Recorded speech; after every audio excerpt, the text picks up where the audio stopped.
The Pat McAfee Show. There'll be no rules for our guests, for us, for the things we can talk about. Yes, speaking his mind. I've never had a problem expressing my opinions or my thoughts or anything like that. While being relatable. I haven't had that manufactured fake-ass celebrity that a lot of people have whenever they go on those big networks. I've had a chance to really build my crew, build my following, build my audience. And ridiculous. What am I supposed to do? So I'm supposed to look at something that I can definitely afford and say, nah. Is that what I'm supposed to do? The Pat McAfee Show starts in 3, 2, 1. Hello, beautiful people. It is Feel Good Friday, May 20th, 2022.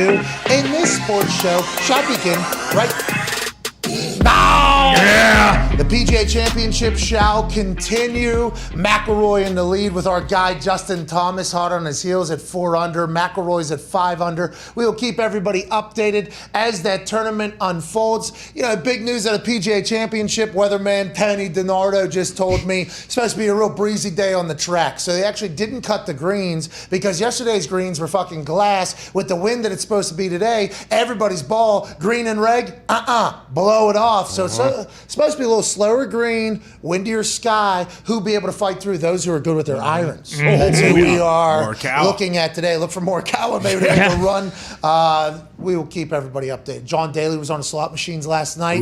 I assume he hit because yesterday he played great golf. Now in 2008, there was a registered PGA Championship round of John Daly where he smoked 21-6. Hero. Thank you, John. 12 Diet Cokes. No, I think so. Yep.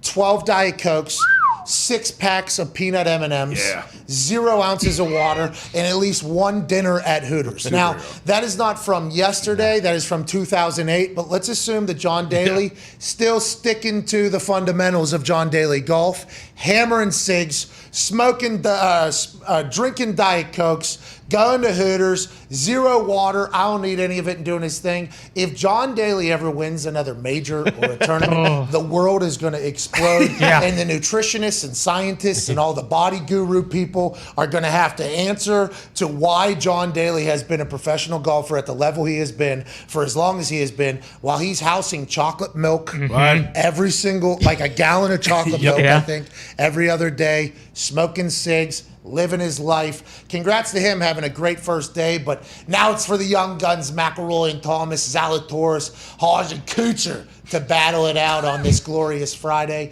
There's a lot of NFL TV news that is kind of seeping into the internet that we will definitely chat about today. And we are still directly in the middle of Up to Something season. Oh, here we go. Preseason happened a few weeks ago when and this happened with the last Up to Something season where I announced, hey, Up to Something. Right. And it was like a 5-month process. Now, when we made the announcement, I think people were a little bit understanding on why it took so long, because whenever you're dealing with something like that, there is some time that you have to go and dive into the, asterisks and the clauses and all that other stuff. So Up to Something season was very long. This year, I thought Up to Something season was coming and going. Then we had to put a pause on it because, whoa, I don't know if now's the right time to have this particular conversation with where you are.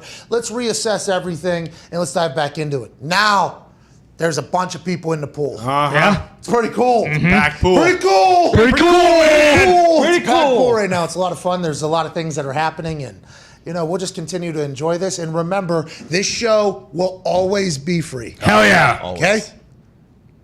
Mostly because I, as host of said show with my name on show, although I am nowhere near the reason why this show is as good as it is, the boys at the Toxic Table, at Ty Schmidt, at Boston Connor, at Tone Diggs, all the guys in the back, all of our incredible guests that stop by and give us majestic conversations. I mean, everybody from the White Tiger to the back-to-back MVP of the NFL, sitting Congress people, all the way through billionaires. We have the incredible luck and fortune of getting to chat with the most interesting people on earth for a living.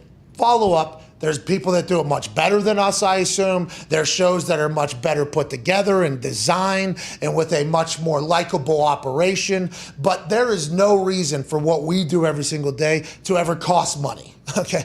Like nobody should ever have to, because I feel terrible about that. Like somebody, for instance, our members on YouTube, it's the lowest price that we could possibly make it because I feel like, all right, are we giving them enough for their money? For us, for this show, has to be free because there's no way that I could sleep at night thinking, I think you should have to pay to watch what we do. Yeah, not that's fair. It makes a lot of sense just yet. You need to relax. Well, I'm just saying. Couldn't help yourself. At some point. Couldn't help yourself. Not even 2 minutes into the fucking show. We are 5 minutes in. Yeah. Well, 5 minutes in now after the intro, after 12:02 Eastern Standard Time. And this is, a little later than I expected for the first VCon drop. But I did power through your introductions, maybe on purpose to make sure we didn't get that. Anyways, there's a lot going on in our world. Very thankful for everybody. The show will always be free. So any leaks or rumors or anything that you hear that says it isn't, or if it does say that, not true. Now, what does that mean? TBD. Yeah. We'll see. Still in the middle of the season. It's a fucking busy up. Yeah, it is. Yeah. There's been a lot of this going on. Hey, talk to me. Hey, whoa, that's an awesome thing. That'd be cool. Wow, that sounds really awesome. Oh, my God. Okay, thank you. We're very lucky. We're very fortunate. And today is going to be no different. Today's show is going to be one that you should never have to pay for, but should be pretty entertaining. Hell yeah. Mostly because George Kittle's joining us in about 7 minutes. Whoa! One of the founders of Tight End University, presented by Charmin. Oh, yeah. Great toilet paper. That is the official title of Tight End University. I'm a wet wipe Presented guy, by but I Charmin. do love Charmin. Charmin's awesome. Well, Tight End University, presented by Charmin, is coming up here. It's the second one. Last year, there was over 50 tight ends there that were working alongside each other, giving each other game and tips, and not afraid to ask questions. I believe they hammered a lot of beer, too. Oh, yeah. It was at Vanderbilt. I believe it's at Vanderbilt this year. I'm not sure if it was at Vanderbilt or Lipscomb Academy last year, but I'm very, very pumped to talk to George Kittle because the San Francisco 49ers have a lot of conversation around them right now. Tight End University is incredible. One of their tight ends, one of the founders of Tight End University, just got bumped up to the #1 Fox commentator. Yeah, let's go. Way to go, Greg Olson. Obviously, that's also great for the tight end position, but also NFL fans, because I think all of us who got a chance to hear Greg Olson in his maiden voyage of being a color commentator last year thought he was incredible. I mean, he did it while he was playing. He took a couple games literally during bye weeks in his career. He was a part of our retirement press conference, my retirement press conference, our piece of content. He was incredible. He's a great actor. He's very handsome. His resume's stupid. And he can call the hell out of games. So until Tom Brady decides to hang up the cleats and go right into the booth making $37.5 million a year, Jesus. at a baby Tom, Hell yeah. Greg Olson will hold down the seat. And a lot of people will think, it's a little bit of a shot at Greg Olson. Greg Olson gets to call the fucking Super Bowl. Yeah. So what Greg Olson is about to put on tape all next year with a lot of great games. Now, Fox always has the NFCs. Games, basically, road games in the afternoon there, 4 o'clock or whatever. Next year, that'll be vastly different. Next year, I guess, every single game is up for grabs from any network. And AFC is normally with the CBS. NBC is, or the NFC is normally with Fox. That's why whenever Joe and Troy talk to each other publicly, they're always like, wait until you get a chance to experience Tom Brady on Fox and in the NFC, is what Jim told Joe on the Manning cast, I believe, because Tom was just making his move to the NFC for the first time. So it's it's a fascinating thing that it's all up for grabs next year. And I honestly believe all signs, especially with the roast after this upcoming season for Tom Brady, they're doing the, hey, every game is up for grabs. I think that's because Tom Brady is going to be in the booth and they would like Tom Brady to call a Patriots game or an AFC game, as opposed to just Fox always calling NFC games and very rarely AFC games. So I think there's a lot of things happening because Tom Brady is expected to be in the booth after this upcoming season. But Greg Olson is a gift to the NFL fans. He's much better than a lot of the people out there. And and he's probably auditioning for a job the entire year somewhere else. And there's a lot of people that are about to get in the NFL business. Yeah, and like he has the resume. I feel like a lot of times there's not always the analysts who have the resume. Like Greg's played in the Super Bowl. You know, he was on the Cam Newton team that went 15-1. Like he knows that side of it, and also he knows kind of the downside of it, where sometimes the team might look good and they don't perform that well. And he played in. What are you saying? I'm just saying Carolina every year wasn't awesome. And he also bounced around to different teams. Like he went to Seattle and played for Pete Carroll, and he played with Russell Wilson. Like I feel like he's played with some premier players and played under some premier coaches, like Ron Rivera. Congrats to Greg Olsen. Yeah, Greg. Woo! Also, congrats to Drew Brees, I think. Maybe. This was a very interesting tweet from Andrew Marchand, who works for the New York Post, who we have respect for. Relationship started very rocky at the beginning as he took massive shots at me whenever we first got into this entire business. But I think as he's continued to watch us do our thing, and as we met him, he has been much nicer and shown respect. So I got nothing but respect for that. Okay. And he also happens to have all the information about TV stuff. He does. Feels like he knows all the people that are making the moves. He reported today, news. That was actually the first word. News. Caps. Not breaking. No, just News. I like that. Andrew Marchand reports Drew Brees is a possibility for Fox Sports at the number 2 spot. Possibility at Fox Sports number 2. Possibly number 2. If Brees wants to have a big NFL broadcasting career, this is probably going to be his best, maybe last, chance to do it. Fox will not break the bank for him, but the opportunity will be there. There's like 10 shots at Drew Brees in here, right? Jesus. Is this guy stink at calling games? I don't think I got a chance to hear him call the Notre Dame games. I thought he was incredible in the studio. His resume is unbelievable. I thought he was beloved by like all the executives, all the people at the NFL, because he was pretty high up, I think, in the NFLPA. He was. Well, Yeah, and Paying himself a handsome salary. Yeah, I think that was because of merch, obviously. What was that? This is maybe his last opportunity at a big NFL broadcast. Is this guy dead next year, or is everybody like deciding, hey, he kind of stinks and we're giving him one more opportunity? I don't think I fully understand, because calling a college game vastly different than calling an NFL game. So I did not listen or watch any of the Notre Dame games. No. I did. That's because you're one of the mayors up there. Correct. And I watched a lot of college football. He was all right. If he stunk, we would know.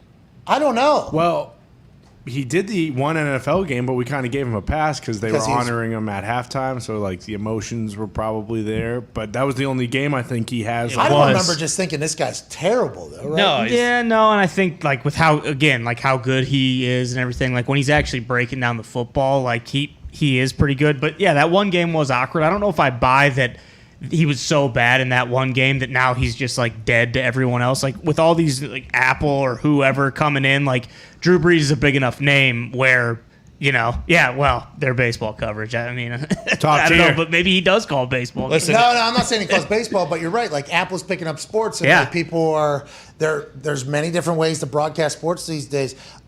Like we do with NFL news. We always have to wonder, like, who is giving that information and why? Yeah. That is clearly Fox, right? Delivering that information probably, to I mean- Andrew Marchand. That feels like it. If Brees wants to have a big NFL broadcasting career, this is probably going to be his best. Maybe fuck around and find out, Drew. Maybe your last chance to do it. Fox will not break the bank for him. All right, listen, we're Not paying we're you, not Drew. paying you like what we're hearing, what everybody else is doing, but the opportunity will be there. That's fast. That's just really interesting to me because I had no idea that this is how Drew Brees was fucking. I'll say this about Drew. So you're going to give us a little bit more of an honest review of his Notre Dame game. No, I said he was. Isn't that what it sounds like? A little bit. Yeah, I mean, I hope so. I And hope you know so. how I feel about Drew. So if I thought he was even mediocre, I would say the guy fucking stinks. There's a lot of guys calling the NFL who he's better than, I think. Like There's a lot of people calling the NFL that absolutely fucking stink. someone with the initials like no. or Come on. He said, hey, Adam Amin? What? Fuck off. no, that's play-by-play. Fuck. Okay. Arn Anderson. You'll think you guys will think about it. There's no reason to do that, by the way. Yeah. It's Tony, not come an on. easy job. Not everybody can Archuleta do is it. just not good at calling football games. Oh my God. Tony. What is this all about? Slow No need down. to do that. It's a feel-good No need to do Friday. that. I mean, Our guest just joined us and my batteries are dead. So there's no way I can join him. Yeah, can you just throw me some batteries? That'd be great, Zito. Appreciate that. The rechargeables are up here. Yeah, the thing about rechargeable batteries, if you don't recharge them, guess what? They're just like every other battery. Well, it's never happened before, but there's only one in the rechargeable, and I was completely mind blown. I didn't know. Remember, the mouse died. Oh, so the mouse got one. The mouse got one. Son of a bitch. So we're all, ladies and gentlemen, joining us now. Thank you, Zito. Ladies and gentlemen, joining us now is a man who, is electrifying. Oh yeah. Not just in his place of work, the football field, but in life in general. Almost stole the show at WrestleMania with how incredible of a fan he was, how charismatic he was, how big he is, how handsome he is, how noticeable he is. Ladies and gentlemen, one of the founders of Tight End University, presented by Charmin. Okay. All-Pro, Pro Bowl tight end for the San Francisco 49ers, based in Santa Clara, George Kittle. Yeah! Hey, baby, George! Pat, were you just describing yourself that entire time? No. I was talking about you, man. There's a couple. All handsome, charming, steals the show. Come on. Gets messed up by Vince McMahon, but then gets stone cold stunnered by the one and only Stone Cold Steve Austin. Are you kidding me? Yeah, it was a pretty cool night. I mean, you were there, though. You were there.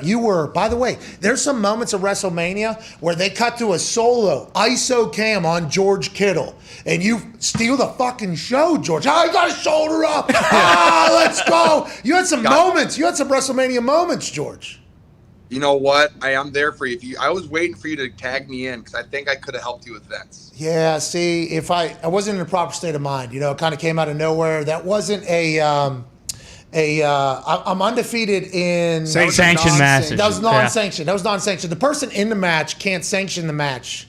So, hate to break it to Vince and everybody, I'm still undefeated at WrestleMania, and I was caught in a whirlwind. Maybe if I get maybe if I get a little bit more experience immediately upon that happening, I go, hold on, Vince. I'm going to go get George Kittle's big ass out of the crowd right here and bring you in. That's next time, George. We'll do that. Let's talk about right now, though. Tight End University, game changer, it feels like, for the entire position. You guys kind of get together. The position is growing in importance. We hope it's growing in business with the modern NFL, with the new rules. This is going to be a position that's going to continue to be a staple of every offense. Now you guys go to Nashville, get hammered together, and tell war stories. That's what Tight End University is? Sure, give or take. I mean, we have some fun, but it's work first. We show up. We're at Vanderbilt University this year. Our goal is to have about 80 tight ends. We had 50 last year. Just kind of grow it a little bit. We're going to hang out. The cool thing really is this year we got some legends coming back. So we got Dallas Clark, tight end from Iowa. Hell yeah. Ooh. Ended with the Ravens. He's coming down with his kids to teach a little, route running and stuff. Maybe teach me how to catch without gloves on with just tape. Yes. Absolute savage. He's got banana fingers, though. Those things are, unbelievable. Yeah, he's a monster. And then we got Tony G. Tony Gonzalez is going to come down for a day. He has a little bit of a family vacation, but he's making an app to come see us for a little bit. And then, Mr. Kelsey's working on Antonio Gates right now. So hopefully we have 3 prominent legends going to come down and talk ball with us. So what is this all about? Is it because the tight end position is so isolated? Because on a team, there's 3 of you guys, 4 of you guys, kind of a smaller position group. Offensive line, more people, wide receiver, more people, even running backs, more. Tight end's kind of a smaller group. Is this just to try to learn more quicker, to try to get other tips, or just bring the tight end community together, you think? It's kind of like expanding the brotherhood, honestly. I want every tight end on every team to know each other. If you come down and you don't learn a single thing from Dallas Clark and Tony Gonzalez, at the end of the day, I just hope that you've met a lot of tight ends that have similar interests in you and you make new friends. And you're part of this brotherhood that's league-wide because it's an isolated position. You're lucky if you get 2 tight ends on the field at a time. There's a couple offenses that do it a lot. But most are just one guy out there. And so, but there's more to that than just Travis Kelce is the tight end for the Kansas City Chiefs, but there's 2 tight ends below him that are good tight ends that do a lot of special teams work, and they work their asses off every single day. So we're just trying to bring all these guys together, get them to know each other, and have some fun with it. So it's all NFL guys, college guys. Will you open it up to high schoolers for a day or two? What's the future look like, you think? We're working on it. I think a possibility this year. I think we're bringing in a couple college tight ends the first day to do some work with me, Travis, and Greg at my place out in Nashville. And it's going to be you just got a scholarship from Levi's to go to Tight End University. So that's what we're taking. So we're diving in just a little bit. Hey, this is good.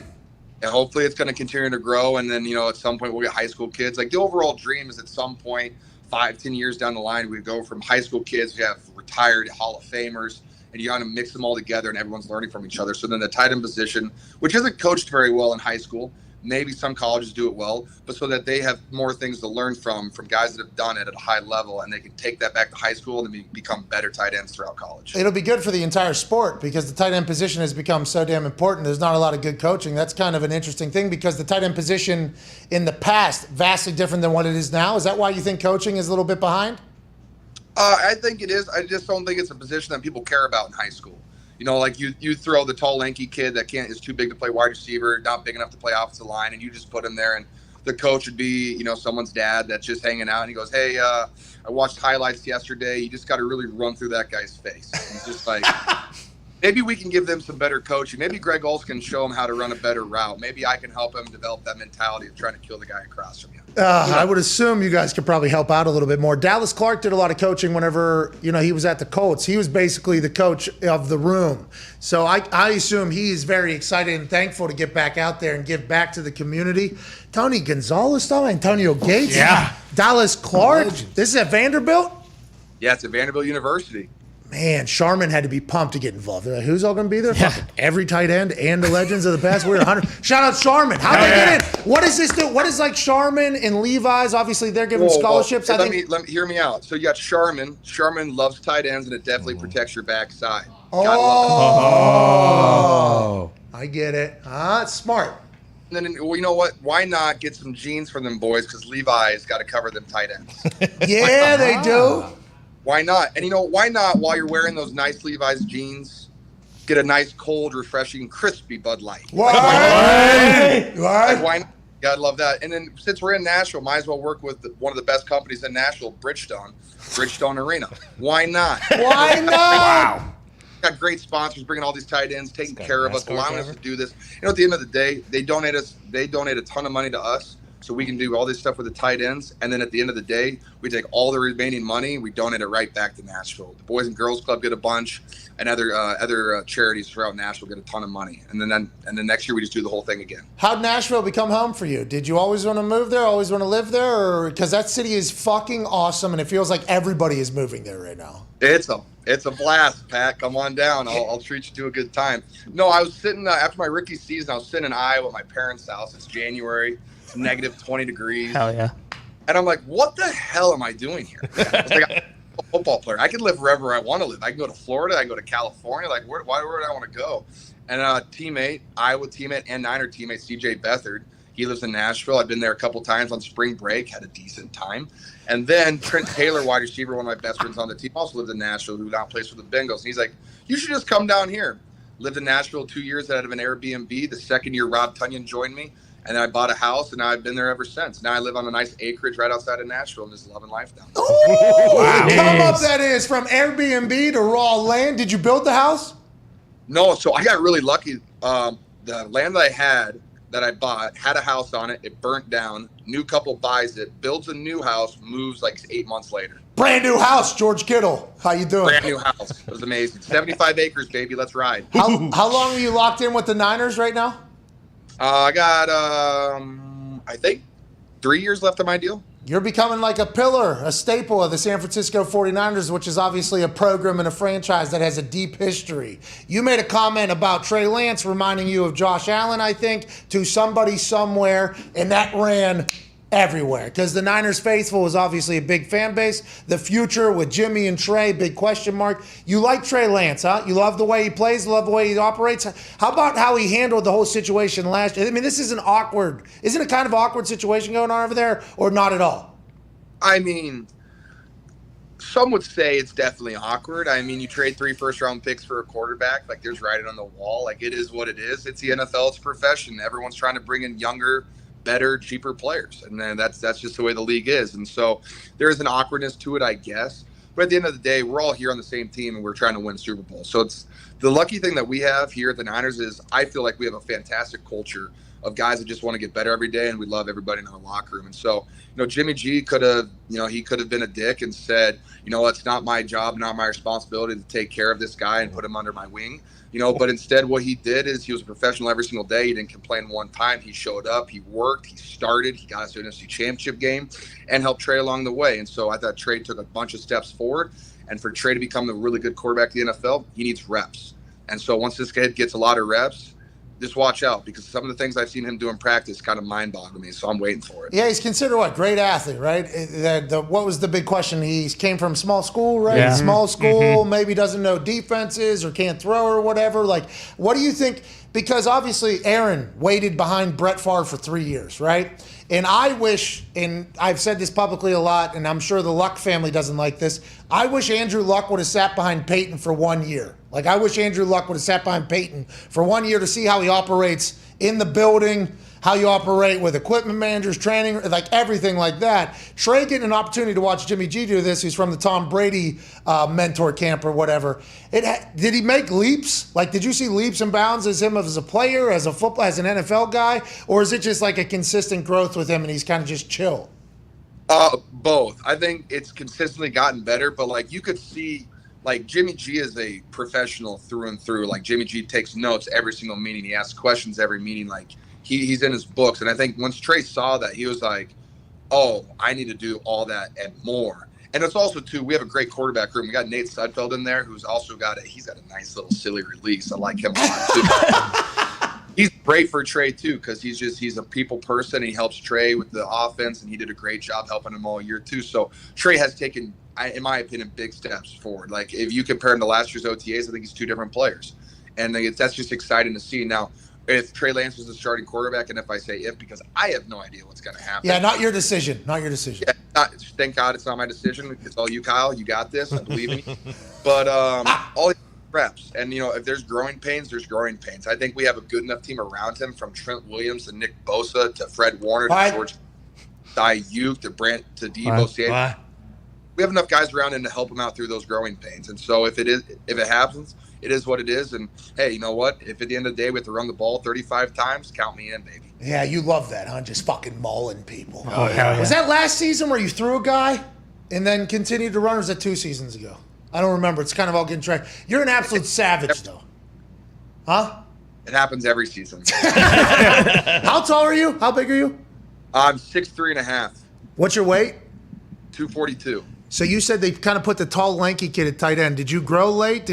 When did you kind of come into your body? Was it at Iowa? Because Micah Hyde yesterday cut a promo about how Iowa's a cheat code for the NFL with putting on weight and getting you prepared for everything. Is that where you kind of transformed, do you think? I mean, I think I graduated high school. I was 6'1.5", maybe 6'2", $180. And then by the time my senior year rolled around, I was 6'3" and 5/8 combine, and I weighed almost 260 pounds. So, yeah, that kind of helped me with putting weight on and learn how to play the tight end position, because I had no idea how to do it. I played free safety in high school. Hey, first team All-State, baby. No big deal. Oh, yeah. No big deal. Go. But I was safety, so tight end position was like mind-boggling for me when I first got there. Well, you've done a great job. I mean, I'm sure you would have been a great safety, too. 6'3", 260. Oh, yeah. Laying the wood. You would have been a fucking incredible safety. Go ahead, Ty. Yeah, speaking of that, George, anyone who watched you at Iowa knew you were an absolute fucking dog. But statistically, everyone knows how Iowa is. They don't really, it's not like they're airing it out like that. But did you expect to produce the way you did right away in the NFL when you really didn't have that type of body of work in college? I had no idea what I was doing in my rookie year in the NFL, let alone my second year. I had a great coach. John Embry was there for me. He helped me out, simplify things. And honestly, I credit a lot of my success to Garrett Selleck, who was a vet tight end, now retired. Just had his first baby, actually, a month ago. Hey, congrats. Nice. Congrats, man. Good tight end family. Savage. But he really helped me out, just understanding the game, slowed it down for me. And, the NFL is just a game of opportunities, man. There weren't a lot of guys that were, going for the football, or wanted the football in 2018. We weren't a great team. Jimmy G got hurt. Our offense was kind of, what the heck is going on? And I had an opportunity, and I just kept catching the ball, and I kept running through people's faces, and that just kind of worked for me. And did I see it coming? I've always believed myself to be a very good player, and I was like, you know what? I'm just going to keep going. I'm just going to keep going until someone stops me. And then a lot of the time people just didn't stop me. So it was pretty fun. Hey, your dad's a stud too, so you've known for a long time that you're about to become a guy there. Saw your dad at WrestleMania look damn good. Oh, he does look good. 63 years old. He goes on 20-mile bike rides almost every day. Just an absolute legend. Dude, he looked good. Hey, this is my dad. I was like, nice to meet you, man. I'm about to go try not to puke in the ring. You talked about running through people's faces and doing that whole thing and how you guys can coach the tight ends probably better than maybe they are doing at high school or college.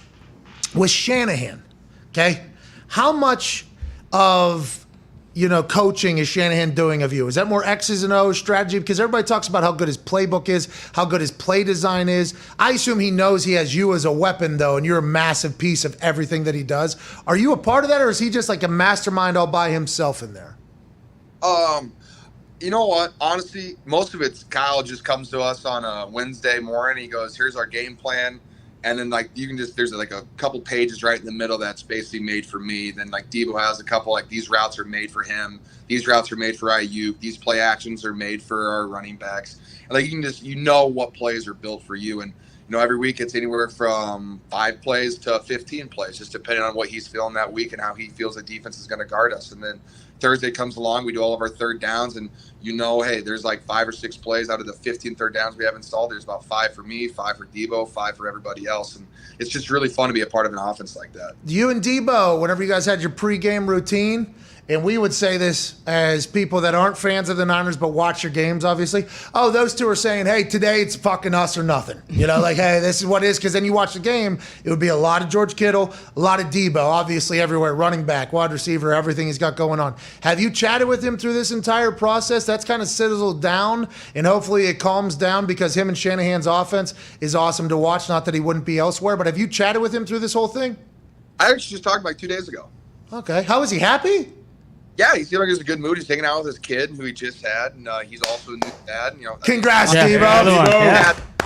Baby.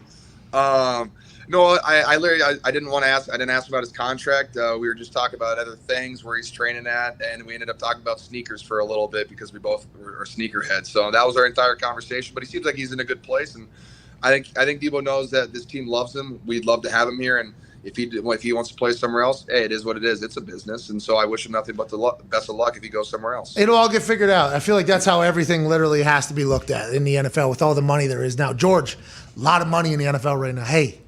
Really? George, only going this way, too, it feels like.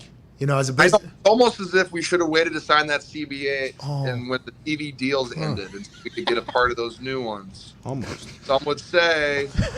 Good news. Hey. That, but some would. Good news. Another 8 years, another one will come. You'll still be playing. Maybe. I don't know. Go ahead, Connor. Yeah, George, you mentioned Trent Williams. How did that play where he goes in motion and just absolutely slaughters somebody, be formed? And also, was there anybody in practice that had to actually take on that block, or were you guys just saying, don't worry, it'll work? So it was actually fun. That's actually awesome because we watched it as an offense, the play that we ran it in practice because the defense didn't know it was coming. And the DN that was on the side, I can't remember who it was, but I'm pretty sure he just turned and ran at the sideline. Just ran completely out of it. Dude, Trent Williams is large. Trent Williams is the best. He's the best football player in the NFL. I don't care. You could talk to me about any other player in the NFL. Trent Williams is the most God-gifted human being I've ever seen. He's got the lower body of a wide receiver, and he's got the upper body of a silverback gorilla, and he could literally kill anybody if he wanted to. Watch him play the game. One play, he'll fake punch and just drop a guy's head on the ground. And the next play, he'll shoot through your chest and flat back you. There's nothing that you can do against the guy. Try to pass rush him. He played in the NFC Championship game on a high ankle sprain and played at a high level. And the only way to beat Trent Williams is if he's hurt. It's crazy. He's literally the best player in the NFL. You love it, huh? And Aaron Donald's up there too. I'm a huge Aaron Donald fan. He's amazing. So don't get mad. Also, George Kittle, pretty fucking good at football. Yeah. You're pretty good at football. Jonathan Taylor. Oh, Sure. Matt Ryan. Yeah. Oh, my God. Matt Mac Ryan. Jones. Matt Ryan's the best football player. Can I ask you a question? Go ahead. So I'm on the Twitter sphere yesterday, 2 days ago. Niners fans are in uproar because Skip Bayless is out here talking about how Micah Parsons is better than Nick Bosa. I was just curious, what's your take on that? I'll tell you what, these guys, really good football players. You know what I mean? Bosas know how to fucking get to the quarterback. That's right. And that's something that Ohio State does. But when you're talking about Micah, he was the fastest guy at the Pro Bowl. That's right. Beat Tyreek Hill. He was also at WrestleMania. I don't know if you ran into him. Mike, he's a good dude. He's fun. Great dude. And that's what I think the future of the NFL is in good hands with those two guys really playing football at a high level. And when their careers are done, then you know what we'll do? We'll get up on our high horse and we'll judge the fuck out of both of them. Hell yeah. See, why can't we just do that all the time? Everyone wants to judge people after their rookie season. It's absolutely incredible. Well, Skip, a Cowboys fan in him, it just makes him think weird sometimes. Well, Skip, I mean, he's been playing the same song now 40 years. Yeah. You know what I mean? He is a maestro of burying people at all times. And I've been told from people that are close to him that those are his genuine thoughts. That's not a full bit. Like, that is actually how he is all the time. When he says it, fully believes it. It's not just like a make-believe thing. That's awesome. Jesus. Imagine if your brain was able to think like that. Just as soon as something awesome happens, go, boom, not as good as bang. That's what I'm going to say. Like, imagine if that was, and he's been doing it for 50 years, still as quick as he is, getting paid as much as he is. Something happens, not that good, fucking stinks. That's awesome. I don't know how you do it. You know what I mean, George? I'm an optimist, I think. I think we're both optimists. I think the glass is always just overflowing, in my opinion. Yeah, That's just how life. Jim Irsay told me, he said, if you're an optimist, they say you see the glass half full. If you're a pessimist, you see the glass half empty. I always say, get a smaller glass, it's full. That's a great fucking line. It was a great line. A big pop out of me. I laughed so hard at it. Tone Diggs? George, kind of messed up. You guys didn't bring Yeah. I assume he's going to be there. Kind of messed up. You guys didn't invite Heath Miller, though. So last year we didn't invite any rookies because we were shorthanded, and I have invited him. He has not responded, so he's ghosted. Whoa! Doesn't want to give you the secret. Says, fuck way to make you. try to make me feel like a dick when I've invited him. So No. I said Heath Miller as a legend to come back. I'm just wearing the Muth jersey. Hey, help me out. It's the first year of legends, man. Like, I'm trying my best. We're just dipping our toes in the water. Next year, hopefully, we have like 5 to 10 guys come back. And I think Heath Miller will be a part of that because I watch all of his games, too. He's an absolute savage. Yeah, Skip. Why are you going to be so negative all the time? Hey, how about you bring that pessimist tone and get the heck out of the office? So,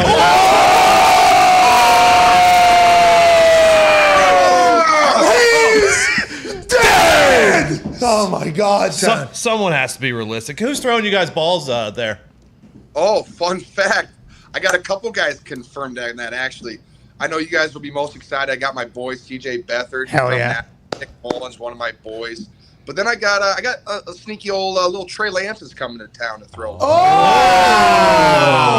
I mean, I think Zach Wilson is almost confirmed, too. So I got 2 young guns. And honestly, the one I'm very excited about, too, is Josh Allen's trying to make it work. He's got a family thing that weekend, but he's going to try to come for the first 2 days. So we got QBs, boys. Hey, you guys got a camp. Yeah. You got QBs. You got Charmin, Levi's, Bud Light, Bridgestone, What? George fucking Kittle. TEU is going to go on an incredible run. You created something special. You should be very proud of that. And good luck next season, pal. Oh, hey, thank you so much, Pat. Next time you're in San Jose or Nashville for an event, man, just let me like sweet chin music somebody. I got your back. Okay, yeah, you just come out with me. Either one. Yeah, dude, you can sweet chin, you can punch somebody, you can throw a potato or two. You know what Yeah, I mean? Do whatever you got to do. I really want someone to jump off a ladder and land on me through a table. Like, that's my dream. Okay, let's keep playing football. Let's keep playing football, all right? Let's keep doing that. We don't need you doing that while you're in at least the next 3 years with the Niners, and who knows what the future looks like. But we appreciate the hell out of you, man. I appreciate you guys. You guys have such a fun show to be a part of. But will you get Negative Nancy out of there, please? That's fucking you, pal. Oh my God! Well, I have a problem with George because Hey, we were supposed to go. Have to DM me back and not just ghost me. Yeah, I come will. on. I will. Me? But, Does he say, Oh, but we were supposed to go see Godzilla together, and you fucking ghosted me. So that's. Whoa! For it. Like, were you there? Do you want? I have the new Jurassic World movie reserved June 6th. If you want to come for the team in Nashville or San Jose. Favorite movie. San Jose. Just fly out for it. I'll pay for your movie ticket. Here we go. There we go. Way to go, Tom. Go. Don't be such a negative prick all the time. That's how it's born.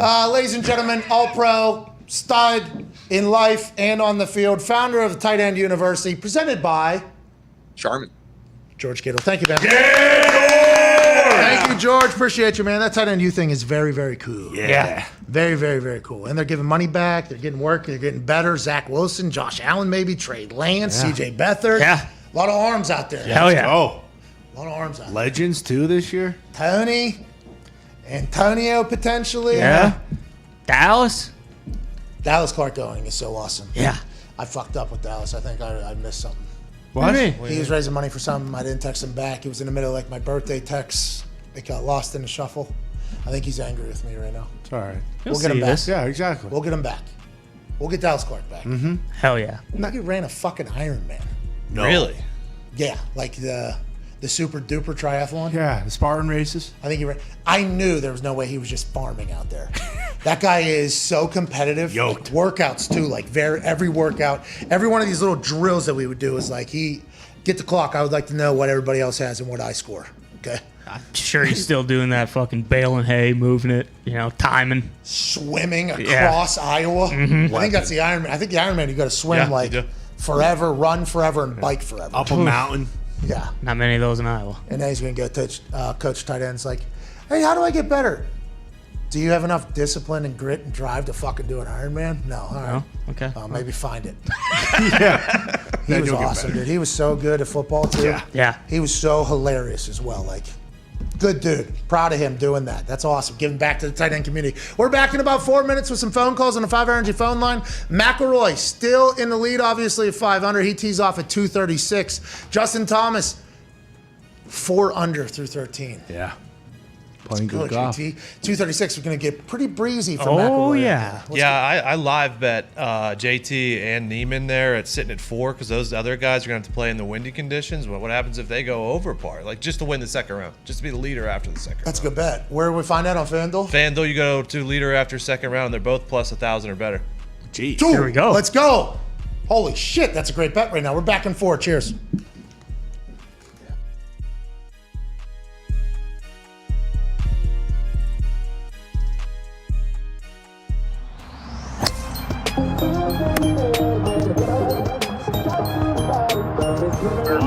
Let's go. Let's go. Let's fucking golf. Oh, what do you got?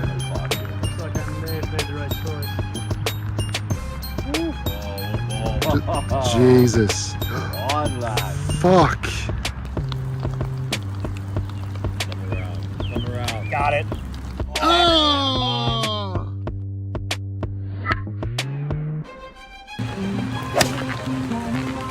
For birdie finish.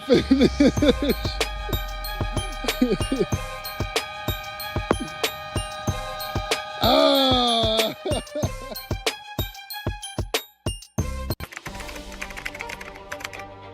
This is a big fucking fire. We are in the back corner of that building that is at the bottom there. That smoke smells. Huh? Yeah. The paint from that place, the utilities, the plastic. All the good stuff, yeah. That's all just floating right into us. Yeah. The guy just came to the building. If the fire moves a little more this way, we have to evacuate. Yeah, it's got to be like the air conditioning units or something up there. It's currently under investigation right now. It did spread to the roof and to the air conditioning heating unit up on the roof. John Robinson says, Holy shit. Whoa. holy Or fuck. something like. What was the explosion, you think? They're doing a bunch of fire hydrants out there, so maybe the top of the lid fell off. I don't know. I don't.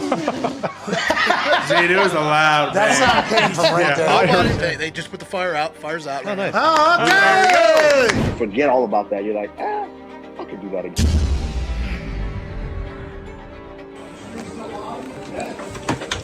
So we just lost power in the middle of one of the greatest promos in the history by pound for pound, #1 fighter in the world. Kamara Usman. He literally just cut a promo about what it's like to walk to the ring. Some guys, they stay afraid and they just kind of get smaller and smaller. But as for guys like myself, as you get closer, this alpha, this giant, this lion, you know, this god-like figure per se starts to grow and grow and grow and grow. And then they grease me up, and then I step up there, and then I pray for myself, and then I pray for that guy. And I got like chills almost while he was talking about it. And right before he was about to kind of put a bow on it, the entire thing just shut down. There's a fire right next door. Let's assume they cut off all the electricity. We're fucked. Probably for the next few hours. That's good. Hey, boys, we handled it. Good show. The ticker's still kicking. Hey, let's type something on his ticker. So just go on your computer. And I'll type in the You want me to email Sirius? Please do. Okay. You want me to just who's going to see you later? Yeah, because this probably can take a little bit. Call office. Bill. Yeah. This thing just froze. Oh, jeez. This is great. He said the fire department just cut it. They have no idea how long. That was really good by Usman, too. All of the power in our office just went out. Unexpected, out of nowhere. This shit is getting real out here. Hope everybody's okay. Obviously, they got the fire contained, which is good news. But we apologize for the show ending abruptly out of nowhere. No injuries, I believe, is what's being reported. The fire was massive. We all had to huff like paint and shit from the fire right next to our studio. We'll be back tomorrow, hopefully. Cheers.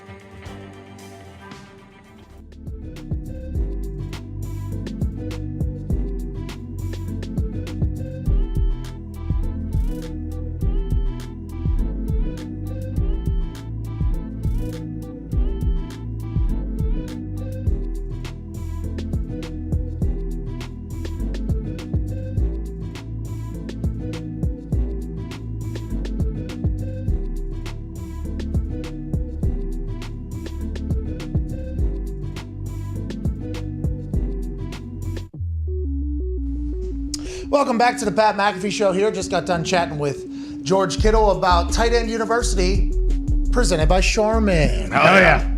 And Levi's. Hell yeah. And Bud Light. And Bridgestone. Hell yeah. Everybody's moving to Nashville, by the way. Sounds like it's place is booming. That became the thing there over like the last 5 years, I think. Well, Aaron has Rollins. Bakhtiari. He was going to the Titans because of that. That's why I asked Kittle how many years he's got left on the Niners, because immediately following that interview and how much he talked up Nashville, people would start saying, oh, Kittle's trying to get to the Titans or whatever. That's not what's happening with the Titans, it sounds like.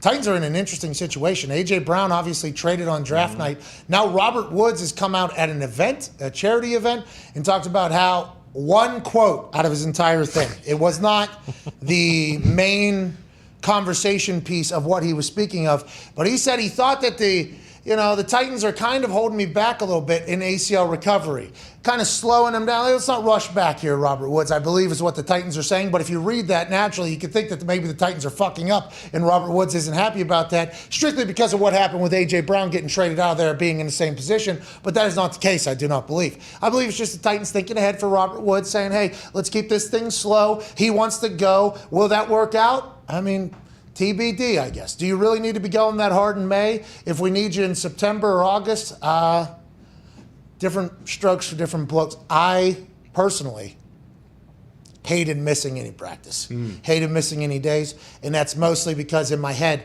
I assumed I was going to forget how to punt every day. Okay, like if I don't do this today, I'm going to forget how to do it. I needed to do that. There's some people that are able to take days off and not work and kind of just like slowly come in and then show up on game days and do their thing. I was not one of those people, but maybe Robert Woods is like, hey, I'm going to be behind on what I normally do. That's why he wants to get back. That's why he said it at all. Or maybe there is a little bit of a delay and they're like, hey, let's just take our time with this. No rush right now. Whatever the case, I don't think it was a shot at all from Woods to the Tennessee Titans. No, yeah, I don't think so. I just assumed it was like, and then you put on top of that he got hurt last year and watched the Rams go win a Super Bowl. Like, I'm sure he's ready to fucking get back as soon as possible. How about the Rams win the Super Bowl? I didn't want to bring that up to Kittle because they knocked, obviously, the Niners out in the NFC Championship. Both NFC West, they're going to run into each other again. Yep. And it looks like Sean McVay signed on for however many more years. Stafford signed on for however many more years. Aaron Donald signed on for however many more years. That team, I believe, is going to remain the team that it has been for the last year for at least the next few years. 3 years, I'd say.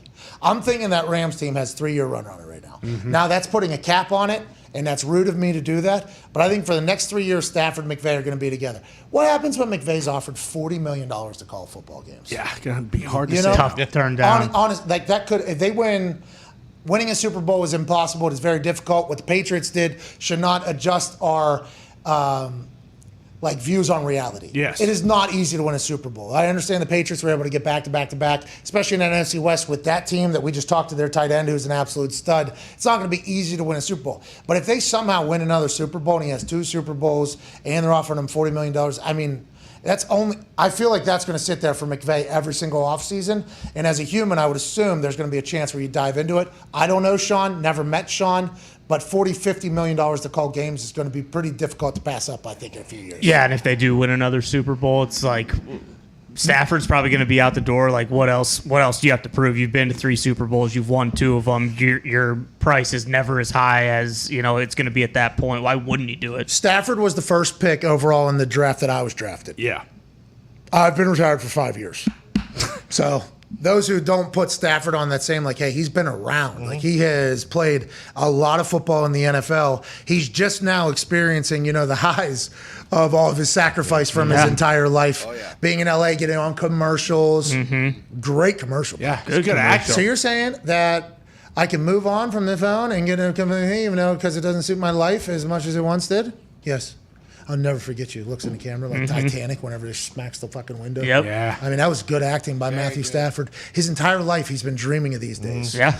Winning Super Bowls, fucking being on commercials, being beloved by almost everybody at this point. Yeah, most. He's worked his entire life for this early mornings, 5:30, 6 a.m., getting after it, puking. Then he gets to the NFL, gets grossly paid. The first pick of the draft, I think he signed for like $50 million guaranteed before he even took a snap for the Lions that particular year. That's 2 CBAs ago or whatever. Then he's in Detroit and he disappears. Nobody even knows he plays football anymore. Nope. Thanksgiving, they say, oh, this guy plays football once a year. That's what they say, and then he's gone. He puts up massive numbers. He's made fun of for having success and putting up massive numbers. Like, oh, Pat Stafford, this guy. Yeah. All of his hard work, his entire life, for what he thought the NFL was.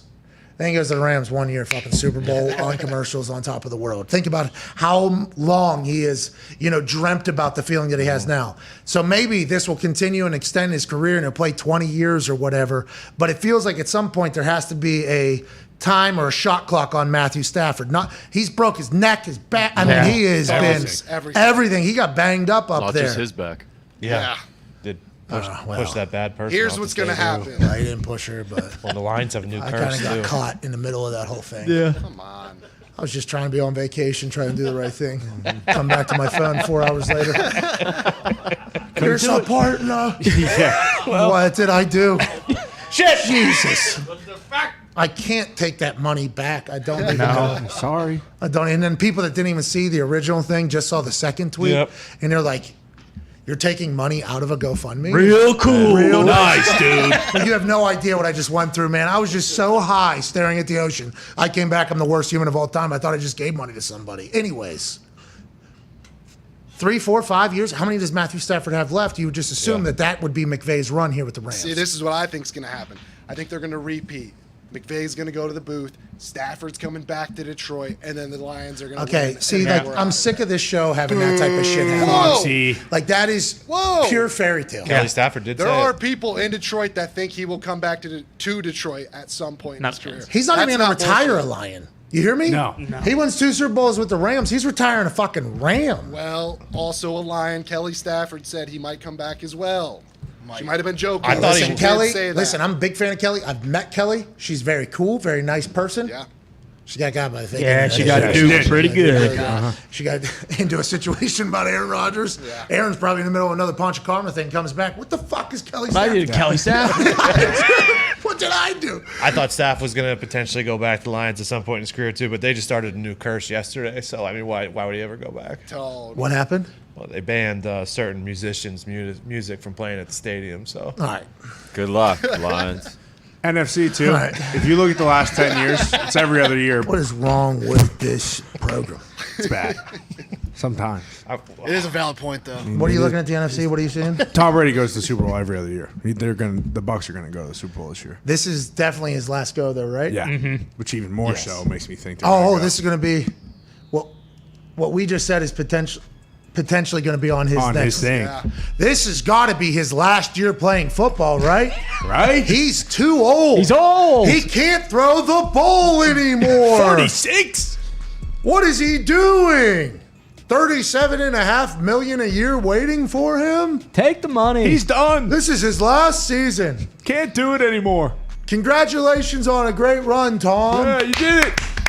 But with the roast set up for after this season, Yep. and Greg Olson, they're announcing he's calling this season, no seasons in the future. It feels like the stars are aligning for this being Tom Brady's last season, and last year did not end the way he thought it was going to end. So, what a super duper determined, all I got left in the tank, Tom Brady potentially here this season. Yeah, and look for Gronk to be coming back in the next few weeks too. And Gronk's got some more beach parties to throw. Yeah, true. He'll be ready when he has to be. Post Memorial Day. Hour 2 with AJ Hawks on the other side, and Quentin Richardson, basketball talk. Okay. Wow. I think I even got the wild. Yep, got it. That's pretty good. Good chat with George Kittle there. Yeah. Is Gronk at TAU? He was last year. Oh, we didn't ask, did we? Fuck. That's what I'm talking about for the very beginning of the show. Like, you'll never have to pay for this show. Like, that's obvious question. Should have been asked. You know what I mean? Should have been asked. Should have been written down. Should have had that written down. Yeah, you had a good combo with him. Yeah, plus we don't even know if Gronk's playing. So would he be there as a legend or would he be there as a player? He's on the NFL 100 team. Yeah, definitely. Who, Kittle? Yeah. Was he there last year? I don't want to start I'm looking any. it up right now. Thought he was. That's why we didn't ask, though, because we didn't want to start any drama, because TEU presented by Charmin's all positive. Yeah, That's right. exactly. It's all super positive. That's right. Super positive. 80 tight ends. That's a lot of tight Yeah. ends. Shit ton. Oh, no. Guy in Jordan's just Oh, missed no. a The 3-footer. Tony Harry Fina? Varner. Oh, no. Yeah, it was Harry Varner. He's got J's on. Sick J's on. Come on, Harry. Hey, those 3-foot putts are going to be what gets me out of Tahoe. Maybe you've been putting them all in. Little have. knee knockers. Yeah. I've been working on the 3-footers. Yeah. You'll be fine. Legitimately been working on them. Getting boring working on the putting thing for Tahoe, to be clear. That's perfect. Make it routine. Yeah, that's right. part of it. That's right.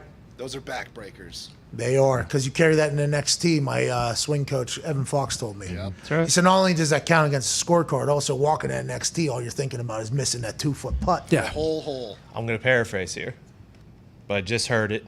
Rogan was talking to Mike Tyson. And Mike Tyson had a quote from a guy that said, "Do the things that you hate like it's a thing that you love." That's right. That's good. That's a fucking great quote. That's also incredibly hard to do. Well, that's why there's levels to this shit. You know? That's why there's Tiger Woods, and that's why there's everybody else. Yeah. Because golf is wildly boring to do if you're not going for it. There's parts of golf that are vastly different than the golf that everybody else plays at Topgolf and golf in general. Yeah. Putting is a different sport than golf is. In putting is incredibly monotonous to practice. That is why these pros are these pros, I think. And this guy just duffed the fuck out of a ball. He's -4. King. Oh, my God. Yeah. That makes me, he should have got the unduffable, but I think he had to keep it low. The unduffable's got like a 60-degree. The hell? How's he do that? That's what I do. That guy can't be. See, that makes me feel good. Yeah. He's 4 under, too. That guy was in the middle of the wrong fairway, just like us. Okay, duffing it into a tree, just like us. That'll keep you going. You're all right. Hell yeah. Great quote by Mike Tyson, though. You should all maybe start living by that. I am. Hell yeah. Right now. Ty, what do you hate? Honestly, not a whole lot. Really? I heard him say VCon earlier. Well, yeah. Whoa. See, No. Zito, there was no reason for I that. don't hate VCon. I just Despise it. people who openly would pay to go to that event are people that I do not ever want to associate with. I don't think that's that crazy to say. I feel bad for them. And I'm not knocking Gary Vee either. If you got a bunch of people from all over the world who will go to the Viking Stadium, charge them. What do you mean? How much was he charging? I saw tickets upwards of $9,100. I don't believe they'd been sold yet, but they were available. I assume that you could learn something from fucking the courageous cat. Yes, you can. You hear me?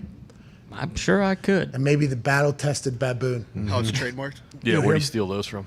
No, that is not what he did. You guys need to relax. Yeah, learn how to be a We grifter. are following along, as is the rest of the internet with VCon. Okay? Yeah. The entire internet knows Gary Vee. We all do. We've all had a run with Gary Vee. I still like Gary Vee a lot. Some people, not so much. And Gary knows that. He doesn't give a fuck. Yeah, exactly. So he's just this super positive force on the internet that everybody knows. We were all following along with VCon. This morning, I saw a stream of VCon. I didn't know what to expect of VCon I guess that was what I expected. He fucking killed it. He okay? did. Yes. He Oh, yeah. absolutely killed it. Oh, yeah. What are you saying, Bill? Bill just showed up. I'm sure this will be super positive. There is a 1.3 and a $2.1 million ticket available for VCon. Okay, see, now I do have a little bit of a problem with that. Thanks, Bill.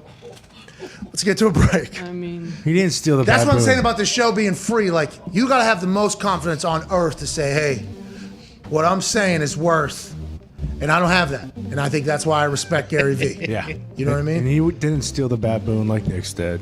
He stole the genuine gorilla. There's a much different story there, okay? Two different beings. That's square rectangle type situation. Yeah, exactly, Nick. How much did Bill say there was a ticket worth? 1.2 million. And 2.1. What do you get out of that? I mean, yerked off You on a get to plane go. ride. Something better We than should have that. had boots on the ground there. I 100%. We should have sent these fucking interns. Interns Yeah. in there. Hey, it's 3 days. By the way, they can learn more from that than they will ever learn in this office. I don't know. That, And that's why people are paying 1.2 million, 2.1 million to go to this. that PowerPoint. We're back. Pretty good PowerPoint. Pretty good Knocked my socks PowerPoint. off. Pretty good PowerPoint. Only 7 slides. Was expecting Yeah, at kind least of 10. mailed it in, Yeah. but Hour 2 is on the other side with AJ Hawk. That VCon thing's interesting. yeah. Hats off. It's going to be a good hour. Super positive. Hour 2 is going to be a good hour. AJ Hawk's coming in full toxic. Yeah. I can already tell. Feel Good Friday. I was Watching fine VCon. with Gary till he pretended to be a scumbag Ranger fan, and then fuck him. Well, you did actually tell him to go fuck himself. Yeah. I believe. That was LOL, awesome. respect, LOL. Respect, he said. But I respected his response, just like I do respect Gary Vee, and maybe you all should a little bit more too. VCon, Hour 2. The Pat McAfee Show. There'll be no rules for our guests, for us, for the things we can talk about. Speaking his mind I've never had a problem expressing my opinions or my thoughts or anything like that. while being relatable. I haven't had that manufactured fake-ass celebrity that a lot of people have whenever they go on those big networks. I've had a chance to really build my crew, build my following, build my audience. And ridiculous. What am I supposed to do? So I'm supposed to look at something that I can definitely afford and say, nah. Is that what I'm supposed to do? The Pat What the fuck are McAfee you Show doing? starts in 3, 2, 1. Hey, welcome back to that show, Hour 2 on this VCon Field Guard Friday. May, gummy bobbled, how good it is. May 20th, 2022 shall begin right now. Yeah. U.S. Bank Stadium in Minnesota is hosting the first of hopefully many VCons where I believe people are about to transform their entire lives, and that's what Gary Vee is all about. It hasn't worked for these two men sitting at the toxic table, at Ty Schmidt, at Boston Connor. Wish we would have sent you two to that because you two needed it more than anybody else. Maybe a little positive panda, you two. Oh, okay. Okay, maybe a little positive panda. You don't want to know what I would have done if you would have forced me to go to VCon. Yeah. Let's just say you probably would never see me again.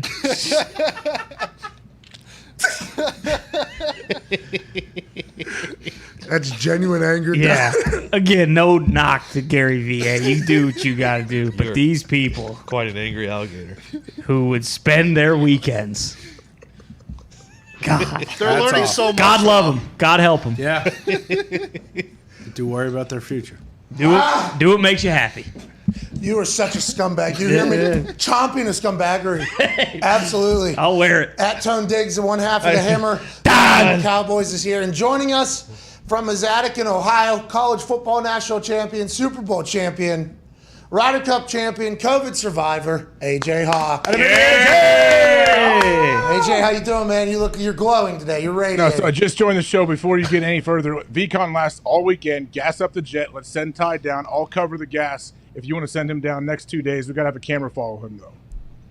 Bet. All right, Bill, get that $2.1 million ticket. Okay, we would like the we want the whole car wash. Yes. We want the whole shebang. Okay, we want the meet and greets, the sweets. Wait, $2.1 million ticket? Okay. How much? So people are paying to get in. How much is a normal ticket?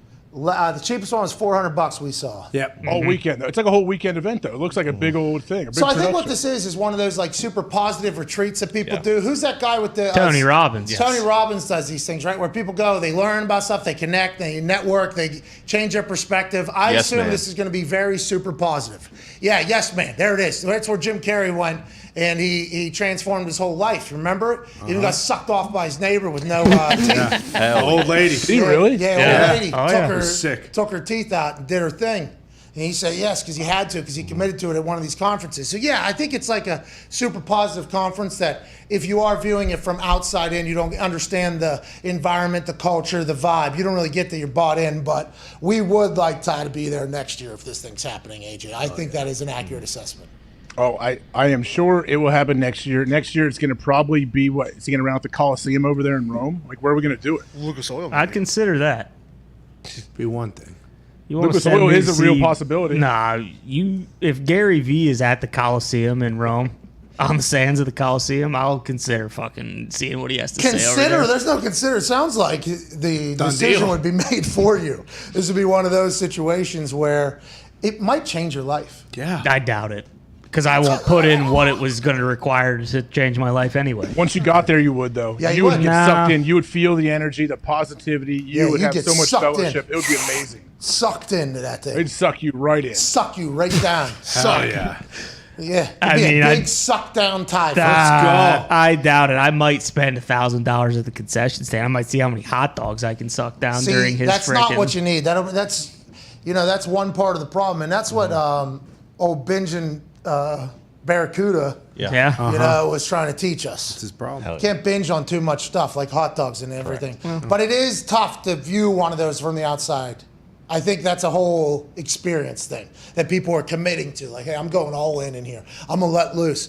I'm going to do these random, exercises to change my life. And that's what Gary V's doing. That's why I'm applauding V. Yeah. It's nice that he let you know up front in the name, V-Con. We're going to con the shit out of all of you. All right. Con is in a lot of names. Okay?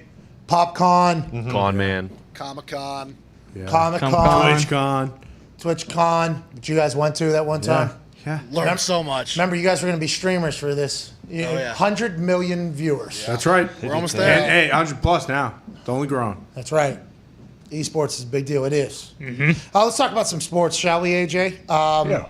George Kittle said in the first hour, Trey Lance, he said he looks like a completely different football player from last OTAs to this OTAs. Getting to watch Jimmy for a year has made him better. Trey Lance actually going to Tight End University in June, presented by Charmin in Nashville to throw to all the tight ends, as is Zach Wilson and Nick Mullins. CJ Beathard. Yep. Josh Allen, if he can make it happen. And Josh Allen. So, I think George Kittle has a lot of faith in Trey Lance. And this will open up a conversation about them trading 3 first-rounders, basically, to get up there and having the patience to sit him for a year. Nobody else would do that, right? That isn't something that would happen. Now, they had a much better team than most teams that are trading the future of their franchise for a quarterback. But that patience and letting them watch Jimmy G, it might pay off in leaps and bounds here for the San Francisco 49ers, AJ. Why will it never happen again anywhere else, you think? Man, it has to be the perfect situation for it to happen. So I watched when Aaron Rodgers sat behind Brett Favre. So Aaron was drafted the year before me. I came in. Aaron sat for 2 more years. Brett was the starter my first 2 years in Green Bay, and then, boom, Aaron takes over. Well, I knew day one I walked there into Lambeau in the practice field that Aaron was the guy. Like, we're going to be okay. Whenever Brett decides to actually really hang it up, we're fine. Now, I don't know that do they feel that way in San Fran? Have we heard reports of that? I know now Kittle. they feel really, really good about him, right? Hey, Kittle does. And I think Kittle feeling that way makes everybody else feel that way. It calms everybody else down, too, I think. Not only the players on the team, the coaches, but also the fans probably, okay, cool. We shouldn't worry too much. Well, and Kittle was inviting him out to Tight End University. He's trying to get Josh Allen there, and he compared Trey Lance like a Josh Allen-type player. You know what Kittle's trying to do here. This is Kittle. Inception. This is Kittle trying to get Trey Lance and Josh Allen in the same area together. Hey, you guys want to have a couple beers together, maybe have some conversation. George Kittle, out here pulling the strings, presented by Charmin. I'm excited. What if Trey Lance is a guy? Like, that'd be great for the NFL. Obviously, we've seen Mac as a guy. Yeah. Like, we think he's going to be a guy. But, immediately thrown into the fire. Joe Burrow, going to be a guy, is a guy, immediately thrown into the fire. It's like nowadays that Aaron Rodgers situation would never take place, you would think. But if the Trey Lance situation ends up working out, and they traded more than mostly anybody in recent history, right? The Rams, I guess, maybe? Or the Washington football team? Yeah, sounds like RG3. For RG3 with the Rams or what? Like, they have gone all in, and they still had the patience. I hope it works out so that other people will feel okay doing it in the future and there being some precedent, But a lot of teams aren't going to draft a guy like top 3, top 5 at the quarterback position with the intention of ever sitting him. Like, it means I you know, don't have a that's- guy usually, but the Niners had a guy in Jimmy G. That's what I'm saying. Like, I think watching a veteran quarterback operate is any position. Not even okay. I'll let you finish, but you say it all the time. You wish Andrew Luck got to watch Peyton Manning just operate for a year, and I 100% agree. I think that's awesome. Not even as much like, hey, why do you throw the ball here? Why do you throw the ball here? What are you doing? More of just like, hey, how does he carry himself? When does he come in and watch film? When does he like push the guys? When does he back off? How does he handle coaches? All of that stuff, I think that you just kind of soak in from being around the guy for a year is the biggest part. And when and how does he say, no, we're not doing that. We're going to do this instead. Like the confidence that the quarterback should have in making like executive decisions almost, whether it's in the quarterback meeting room, offensive meeting room, team meeting, where practice, life, everything. Like, hey, getting a chance because you're going to learn that. And Andrew did. Andrew became that like year three, maybe, year 2, year 3. He kind of got into it. But if that first team, which was our best team, and we make it to the AFC Championship, if he was the same guy he was, I think just in behind the scenes, man, leaps, huge jump, I think, in the way he would operate it. So I enjoy the patience that the Niners have shown. I enjoy the fact that they had the ability to do so with the team that they had, the success that they had, and Jimmy G seems like the perfect veteran quarterback to do such a thing, but it would really help out a guy like Matt Ryan here in a couple of years, however long he wants to play. I don't know how long he wants to play. If he wants to play 2 more years, wants to play 3 more years, whatever the fucking case, if he makes that decision and then they go get a guy and that guy can watch Matt Ryan, who Jim Irsay has called a Navy SEAL and an astronaut, and like and Reggie Wayne says it makes him almost vomit how much he reminds him of Peyton Manning. Like that is, he said, almost makes me sick to my stomach that I vomit how much he reminds. If a young guy could watch like Matt Ryan operate, like when he says to an offensive coordinator when they drop us, I don't like this play. Like, I don't like this play. Let's not fucking do it. Like those little things, I think that it takes a little bit for everybody to get used to being that like powerful is a huge jumpstart. And Trey Lance might have already had the perfect mentor in Jimmy G.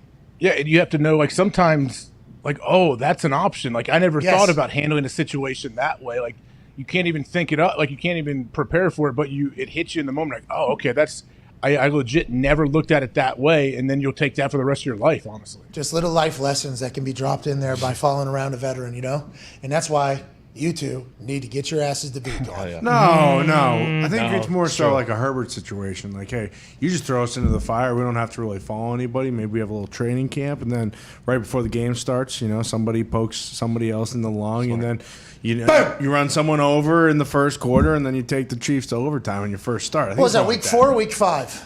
I thought it was earlier. Might have been earlier than that. I thought it was like week 2. I will look. I think it was 2. Yeah, I thought it was week 2. Why am I thinking it was week 4 or 5 then? Could be wrong. What a fucking loser. Because I only think that just because of the Rookie of the Year stats.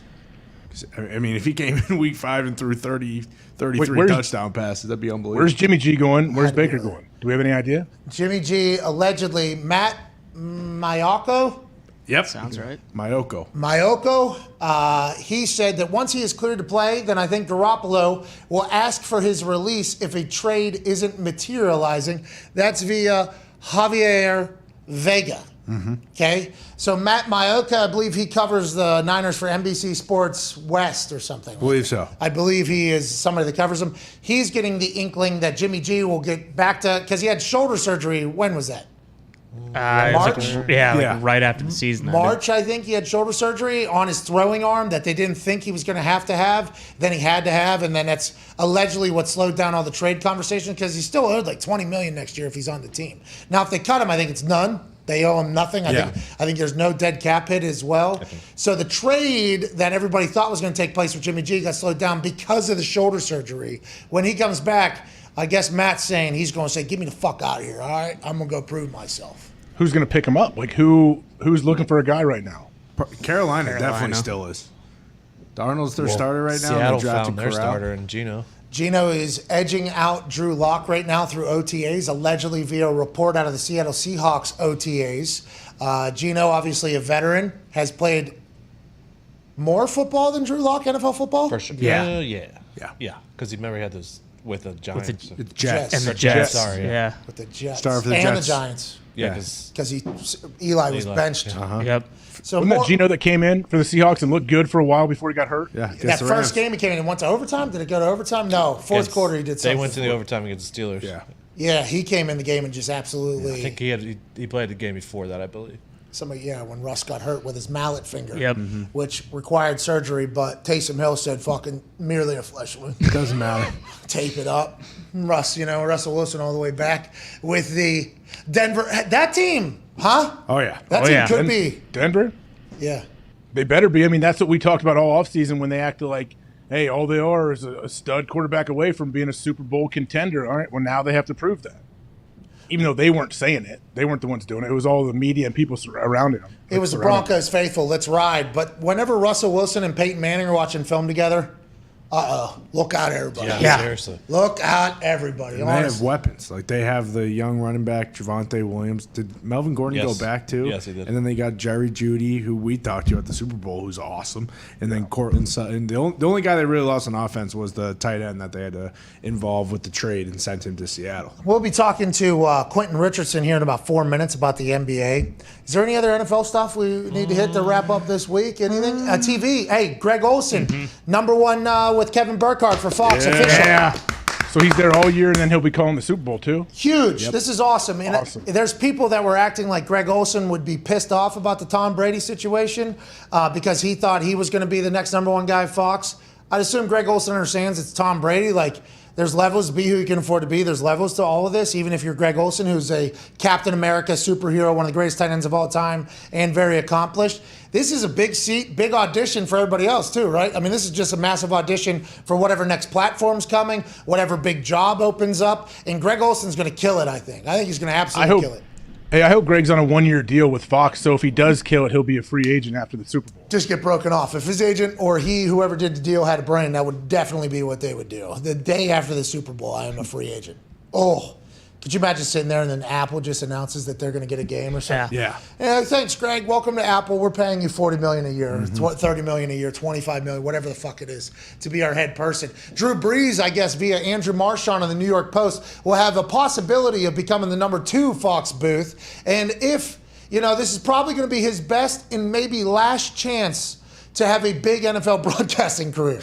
Fox will not break the bank for him, but the opportunity will be there. That's via Andrew Marchand, who we have respect for in this entire thing. How many shots at Drew Brees right here, AJ? I led the show with this almost. Jeez. No, first off, no pressure, Drew. Last chance. We're going to be on. We might be able to give you the #2 crew and give you a spot when you have a Hall of Fame career.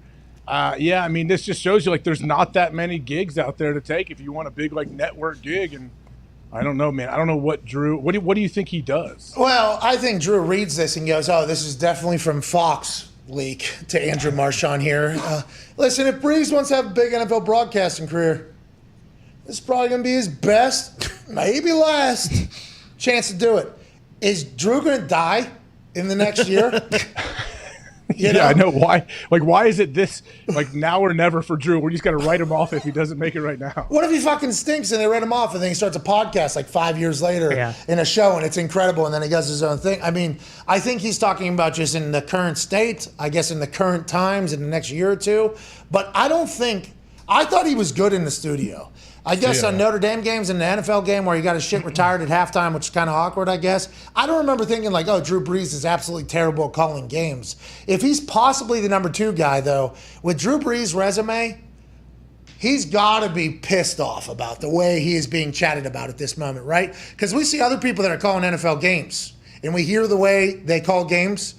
And, I'm not saying everybody out there is terrible, but there's a lot of not great, situations out there. There is a few and some very good commentators, and I think that it is a skill set that you can learn and get better on. So you start out on smaller games and then you kind of grow up. And I think I would be terrible at calling NFL games full time. So this is not me judging anybody else. I'm just telling you from a viewer's experience. Drew Brees has to be taking this as a chip on his shoulder. This is because Drew Brees told us at the Super Bowl before he elbowed Ty in the back. He said, "I hear everybody saying that my arm's getting weak," and I said, "Give me all of it. Give me all of it. I love it. I'll collect it or whatever." He's doing the same thing with the TV right now. Look for Drew Brees to come fucking dominate the booth next year somewhere. Well, and he also looks around, and CBS, it's a quarterback. ESPN, it's a quarterback. NBC, it's Collinsworth. And then Greg Olsen is really the only non-quarterback or established guy like Collinsworth that is the lead analyst on a network. And they're probably saying, this is his last chance to be number 2 because, unless Greg Olsen wants to go somewhere else, if he crushes it this year and then Brady comes in, then they can just move Greg to number 2 and know that they have 2 pretty solid broadcasts for their top 2 games. And Drew Brees just has to sit there and figure it all out. Do we know anybody? Because next year all the games, I guess, are free agent games. The NFC normally has Fox call the games, and the AFC normally has CBS.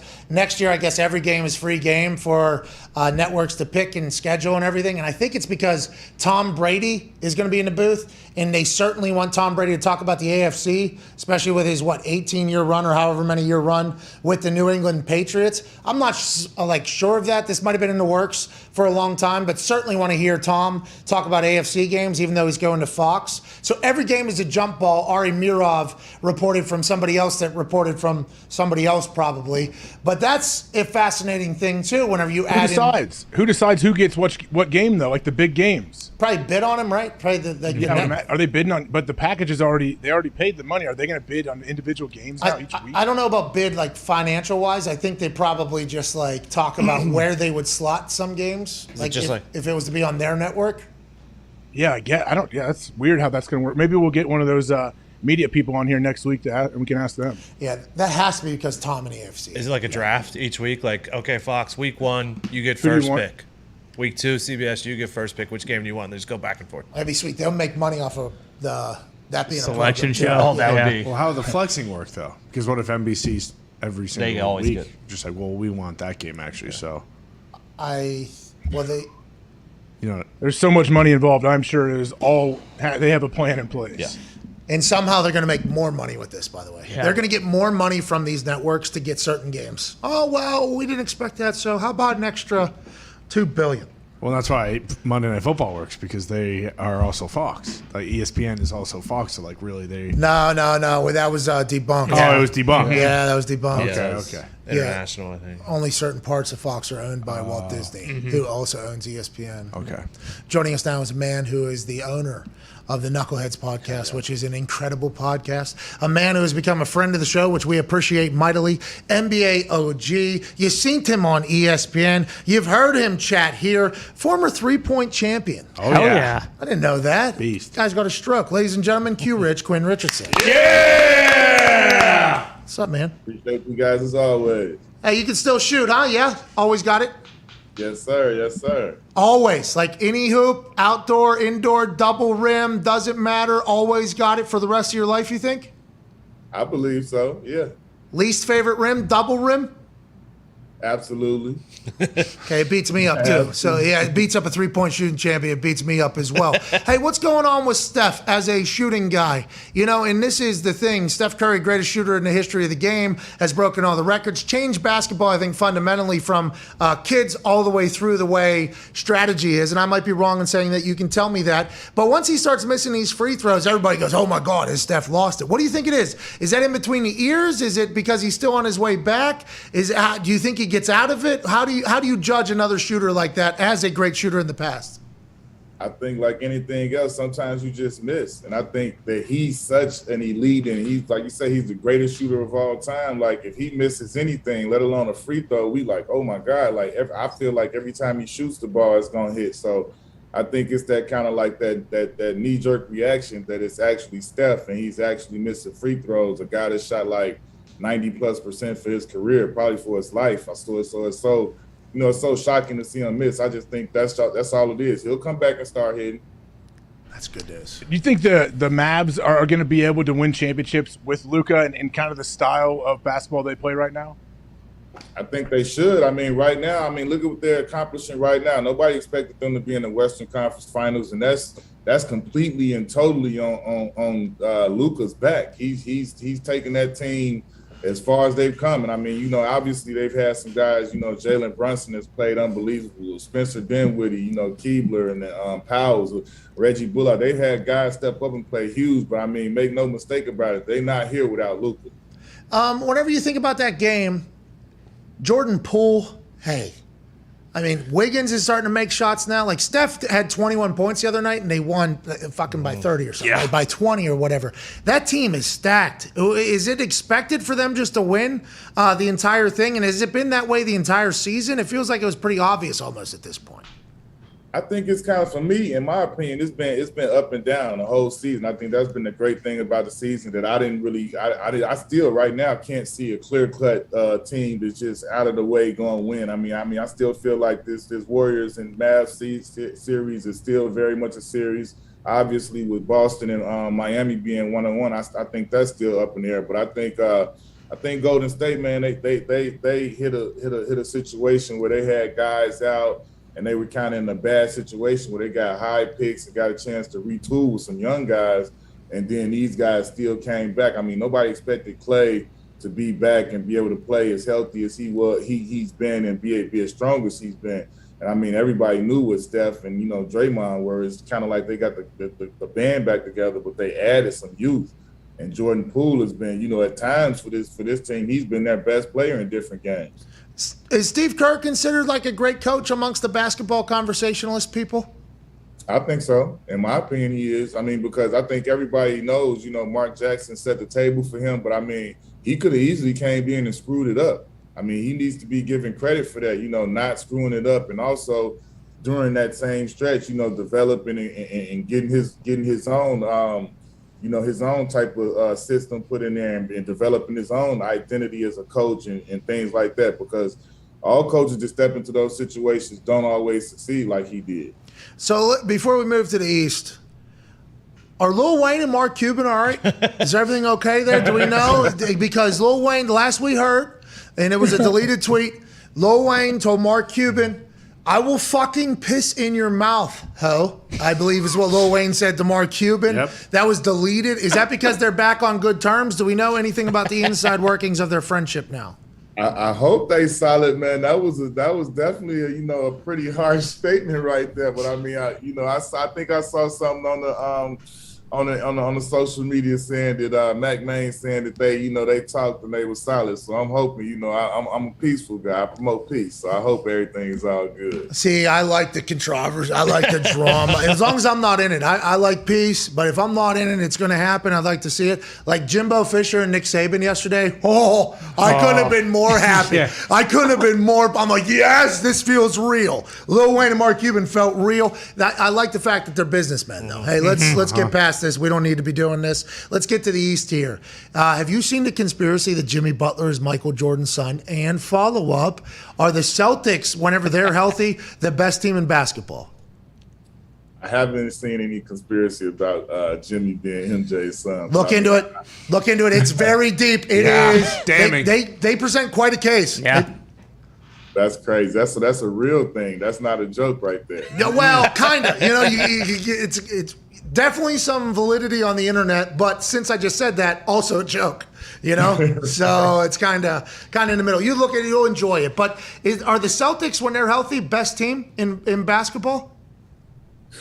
I mean, that's tough to say, man, because I feel like at different times this year, I felt like Phoenix was the best team. I mean, we see they're obviously not, in the playoffs anymore. I felt like at one point Golden State was, and then there was a point where, obviously Miami finished number 1 in the East, Boston finished number 2. So, I mean, I think it's just right now it's a game-to-game situation, especially in this East series. I mean, you got two great teams. Coach Ime Udoka is my former teammate. He obviously played in the NBA for a long time, learned under Coach Popovich, and he's done what he's done with this Boston team. Hey, he's kind of a hard-ass coach, right? Isn't that kind of his thing? He came in and it wasn't necessarily working at the beginning because he was much different than Steve. Is that kind of what happened? Yeah, I mean, sometimes it takes time for change, for guys to get used to a different, a different voice, a different direction, and things like that. And like you say, he made somebody who plays, so he's a no-nonsense guy. I can see how he handles the team out there on the court, and how he addresses them and stuff. So that could be, that could take time to get used to, especially when you had a different type of freedom before that. So, I mean, when you look at the two teams, Spo is obviously, one of the best coaches, if not the best coach in the NBA, and he does a great job. And then that personnel he has, I mean, this is a great matchup here. I mean, I feel like if Jason Tatum, man, if he could lead the Celtics past the Heat, that's a pretty tall order. He's already knocked out KD, knocked out Giannis. If he could come out here and knock off the Heat, that says a lot about the Celtics and him as a player. Hey, what does Spoelstra do that sets him apart down in Miami? I remember when he first got the gig years ago, people were like, oh, the video guy, he's an intern. Like, people didn't give him a lot of respect. And then all of a sudden, like, that was a tough situation that he was thrust into. I think he's handled it great, and now he has respect from everybody. Like, what has he done? He's worked his ass off. I mean, he doesn't leave a stone unturned, man. I've played for a lot of great coaches, and I played for Spo for that 1 year, and I got to see somebody who is as intense, as meticulous, as competitive, and want to win. I mean, if he's as scrappy or whatever you want to get, he don't mind getting his hands dirty. No job is too small or too big for him to get involved in if it's going to help the team win. And I mean, I think that's his whole mentality. He's out to do everything that he has to do to put the team in the best position to win. And I mean, you see that he wants it, and he's as as scrappy and as upbeat about it as anybody on the team. He has the same identity as the Heat coach. It makes sense that Pat Riley hired him after watching Winning Time. Pat Riley was basically like the. Like our errand boy on that. It seemed like that's what they judged. Winning Time. There's going to be a lot of people questioning the validity of all of the characters and stories in there, even though it was being presented basically as a documentary. That's right. It was kind of being presented that way. But Pat Riley, I don't think anybody was expecting him to be a head coach or whatever. He was kind of just like around. Then he gets his gig and he goes. Spoelstra, I do remember he got buried, AJ. You said like people were saying this guy's not going to be able to do it. He was getting fucking murdered whenever LeBron and everybody went down there, and they won. They handled it. And then since he couldn't keep it together, I feel like it got even louder, and now he's put a whole team back. Jimmy Butler, he's that guy, huh? Jimmy Butler is a guy. I mean, Chuck and Shaq got into a verbal altercation the other night over Jimmy Butler being that guy. But is that how everybody views him? And how long has he been this top-tier superstar in everybody's eyes? I mean, see, the thing about it, Pat, you played at the highest level in NFL. Like, we see things differently than what the outside world see. So we know before we we knew Jimmy Butler has been this guy, but until they thought the bubble was an anomaly or whatever, and he had the different rhetoric with a couple other teams, Minnesota and Philly, and it's like when somebody finds that perfect fit that matches everything that they're about, and they're not going to get, outcasted for the way they are. Like the Miami Heat embrace what Jimmy Butler brings. They want that voice to say something to the next person if you're not bringing it the right way that day. They embrace that. They don't want somebody who's going to sit back and not get up in their teammates' butt about whatever's going on. And so when Jimmy found that, it's like a match made in heaven. And now with the rest of the world, it's like, I can compare it to Zach Randolph. You remember Zach Randolph was a 2010 double-double machine from the inception since he got in the NBA. But it took all the way when he got to Memphis and he made it to the Western Conference Finals and they made that run in the playoffs, and you got to see him front and center when all the rest of the teams is out of the way and you can't talk about everybody else. You got to see him now.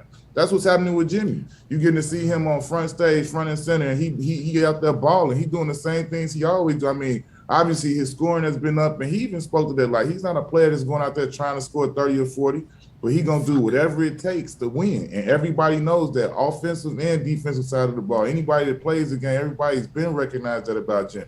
So maybe you could have Jimmy tell us whether or not he's going to try to score 30 or 40 each game, though, because some of us, bet him to score 40 last night because Shaq said he can get 40 any night he wants to get 40, and then Chuck was like, called him a fool. Defensive player of the year is coming to play, and Shaq was like, oh, he can do it if he wants to do it. I just assumed, he's going to get 40. He's going to get 40. But now you're telling me he's not even thinking about that. That is tough. That is, where were you yesterday, T-Rich?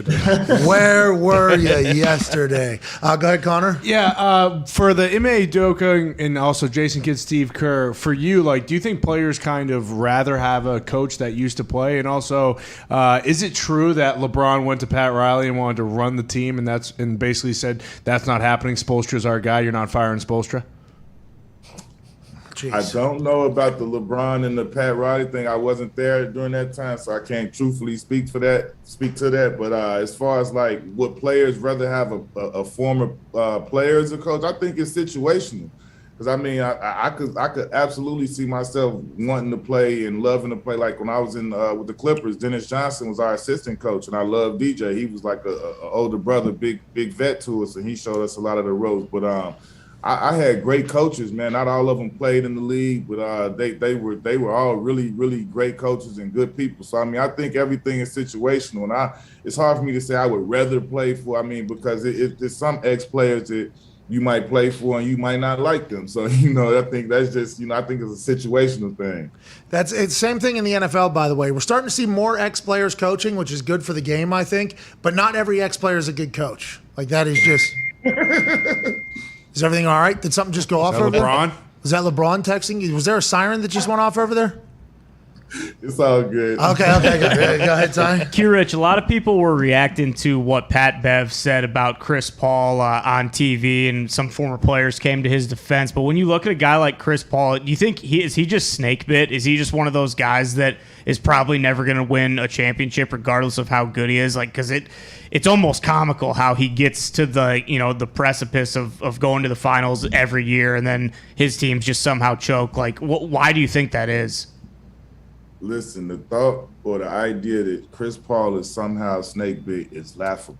Whoa. The man is a top 75 player. He's made close to $500 million in like NBA money. That's not talking about off the court money. He's been the president of the NBPA. He's done so much for other people. He gives back so much money to the community and philanthropy. Like if Chris Paul doesn't win a championship, that's just he didn't win a championship. That doesn't mean that he's not one of the best point guards to ever play, and he's not one of the best players to ever play. Those are facts. The numbers, everything he's done, nothing. A championship can't change that. Now, a championship can upgrade him and put him into that little other elite room within the top 75, but he's already at the highest you can go, and he's going to be a first ballot Hall of Famer and every other accolade. He's going to get all of that. I mean, if he doesn't get a championship, everybody would love to, but that's not going to, that's not going to change his life. It's not going to change. Like, if he wins a championship, that's not going to change his lifestyle. You know what I'm saying? He's going to be considered one of the all-time greats forever. It would have been great to win a championship, though. You walk into any meeting room, you get a Super Bowl championship ring on. Yeah. It's a little different. That is. Hey, what about Jason Kidd? He's getting a lot of respect for what he's done with Dallas. Has he, from day one, has he always been a good coach? You think he's kind of grown throughout his time as a head coach? I think obviously he's grown and he's gotten better, but I mean, from day one, Jay Kidd, I feel like was a great head coach. Jay Kidd was one of those guys that the whole time he played, he was one of the, the best extensions of the coach out on the court that you could see as an example. And even when he went to New Jersey and coached there in Milwaukee, I feel like he did a good job. I mean, I think obviously going and being an assistant coach and being out of it and learning and growing, he learned and he grew and got better. And I think right now he's done a phenomenal job with this Dallas Mavericks team and just, some of the adjustments and things he's made and the way he's put them in position. He's done a really good job coaching this team with the schemes and the game plans and the way his competitiveness out there coaching has been crazy. When I watched Luka, and you talked about how Jimmy Butler's on the forefront of everybody's mind, there's no other teams to talk about. You have to talk about these players like it did with Randolph or whatever with Memphis. When this is really, I think, a lot of people's first time seeing a lot of Luka. Like the style of play that he has is so much different, it feels like, than everybody else. His step back appears to be slower than somebody at the YMCA. His get off seems to be a pretty slow thing, but it gets off every time, and that splash, I mean, it is, he's 6'7" or something like that. Do you see anything that Jay Kidd has brought into Luka's game, and how much has he transformed over the years in the NBA? Like, what did I miss? What has Luka really become great at that has made him the player he is now, or did he show up in the NBA like this? No, I think he showed up like this, man. I think just like anything else, like when every year that you go another year in the league, you get better. You learn different things. You get more comfortable. You know what I'm saying? You get used to the travel. You get used to different things. But I think as a player, he showed up as a ready to play pro. He had been playing professionally for a couple of years. The physicality was even higher overseas in the league that he played at. So he was looking at it like this level of physicality is like a notch down from what I'm used to. You got to think about it. With a guy like him, he's never been this high flyer, this guy who's soaring through the air and depends on his speed, quickness, explosiveness. So he's played at this pace his whole life. So to us, it's like, man, he's playing slow. What is he doing? Like, and I've seen him say it, like, this is the only pace I got, fellas. Like, you know what I mean? Like this is just what I'm doing. Like, everybody think I'm going in slow motion, but this is just me playing. And now when you get the opportunity to play and to have the ball and to do, try everything out, like he's in year 3, 4, and now it's like, oh, I know what I'm doing out here now. And then you get a coach like Jay Kidd who comes in and completely empowers you and puts that confidence in you that you the guy, we gonna go as far as you can take us. Like, that's when the players take those next steps and start doing things that they didn't even know they could do. Because he out here putting on a show, and I'm telling you, nobody don't want to let him do it. They not. This is not something where they like, people are frustrated and want to stop him, and they cannot. Hey, think about how great he's going to be when he has that full sleeve. We talked about it, but that's probably coming this offseason. I assume the full sleeve's coming this offseason and next offseason. He's going to be tatted. He is going to be fucking awesome to watch. I'm very thankful that they've had a good run here, and I've actually been forced to almost see him. Like you said, he's a completely different style of basketball player, I think, than we've seen in the NBA. Is there anybody else that's played the style that he's played?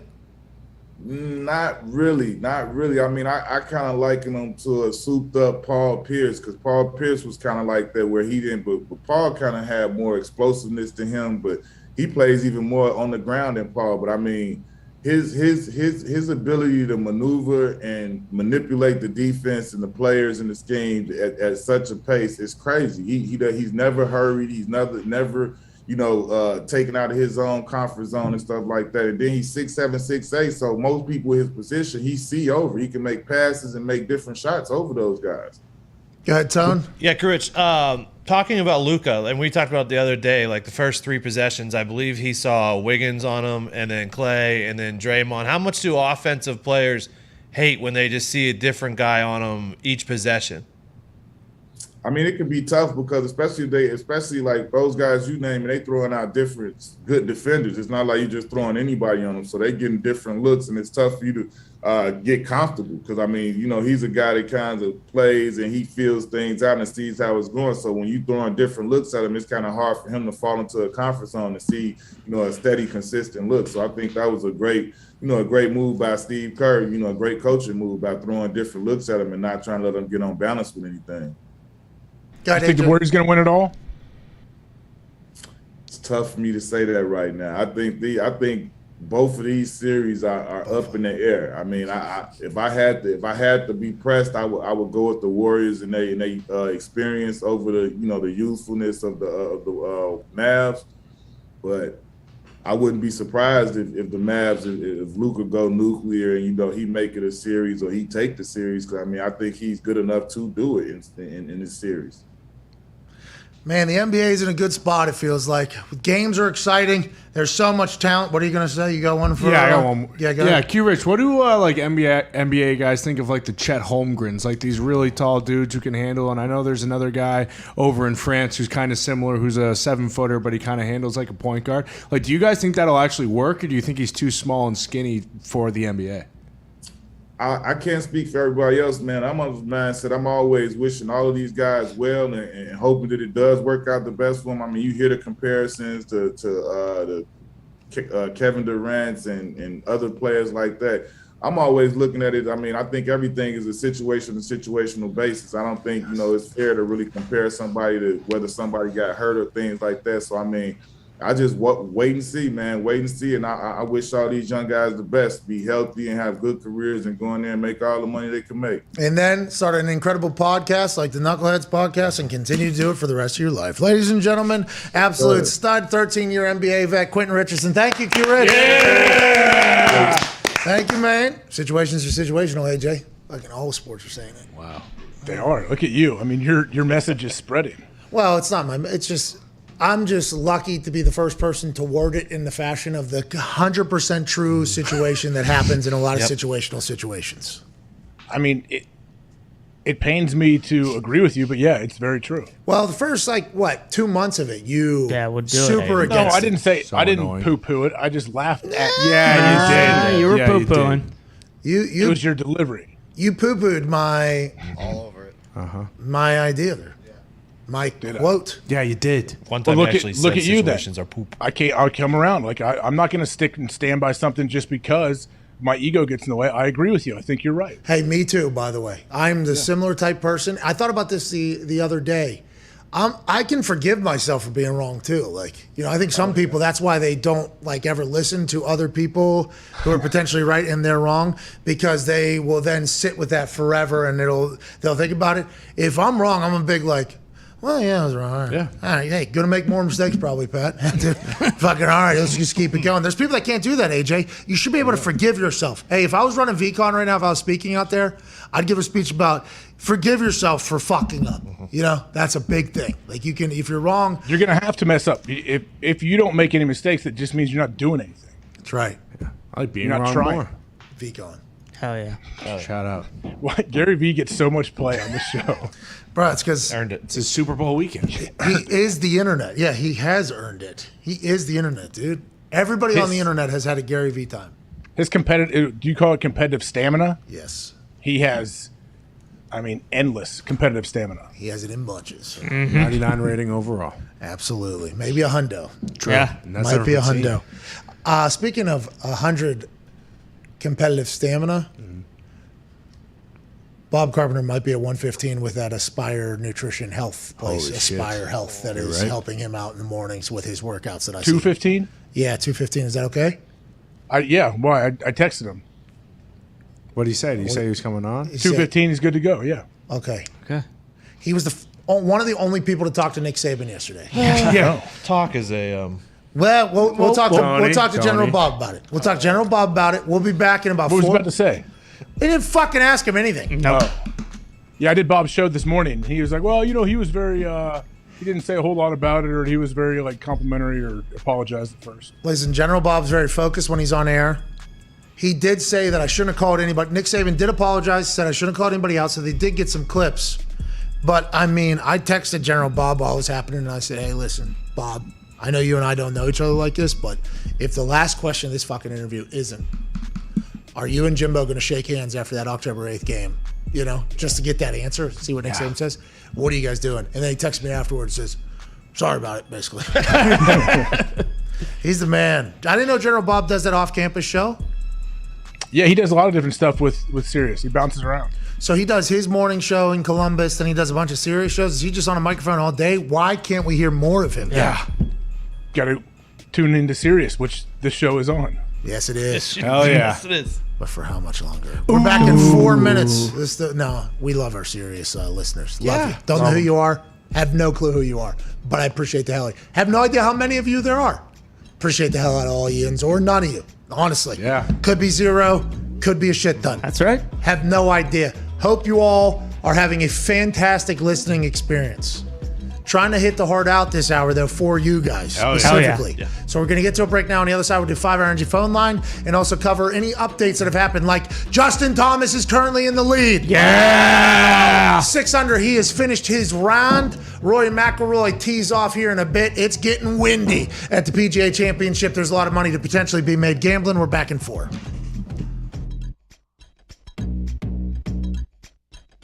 Why is football the greatest sport on earth? And do you think football is the greatest sport on earth? And why do you like football?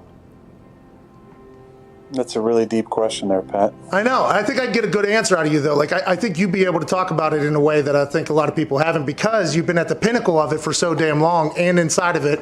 And your brain is a pretty fantastic one. We've learned here over the last few weeks, obviously. Last few weeks, that's it. That's all the time we've learned that.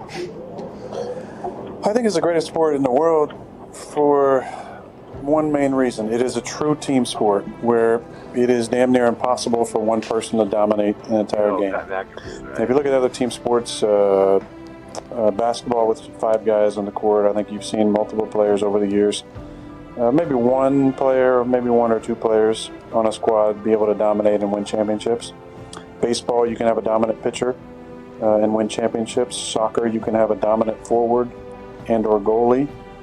That seems to be a little more of a team sport, but you don't have 11 players engaged at the same time on every play. It is truly a sport reliant on every player on the field to do their job in order to be successful. And I think that's why at times, certain star players can get maybe too much credit and maybe too much blame on the flip side, because it does take so many players at the same time in 3 phases to win football games. And I think that's the beauty and the draw of our sport, is that something new happens all the time, because you are literally dealing with 11 humans on the field at one time who all have lives outside of football, and there's distractions, there's a reliance on coaching, there's a reliance on preparation, there's a reliance on diet and performance. I just think there's so many facets to it that you see something new every single week, and I think that's the beauty in our game. When it comes to the love that I have for it, it's rooted, and I think like any player who's played for a long time, the love is not just about our sport, it's about competition. And I think there's nothing in the world for me that fills that need and that hole I have like competition. I think players who play for a long time at a high level, you have that need to be satiated competitively, and it's a love of going out there and going against guys and being in an environment where you know that nothing is guaranteed. And that's why I, at times, have taken umbrage to people saying that it's easy, because it's not easy. It's never easy. And I think that's the beauty in our game, is that you see things new every single week. It's never easy. And your only thing you're guaranteed is the ability to compete.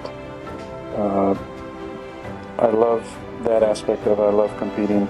I love going out there and harnessing the fear of failure, where I think so many people who maybe don't love football as much, the root of that is a deep fear of failure, that you might go out there and your best might not be good enough, and that's not okay with you.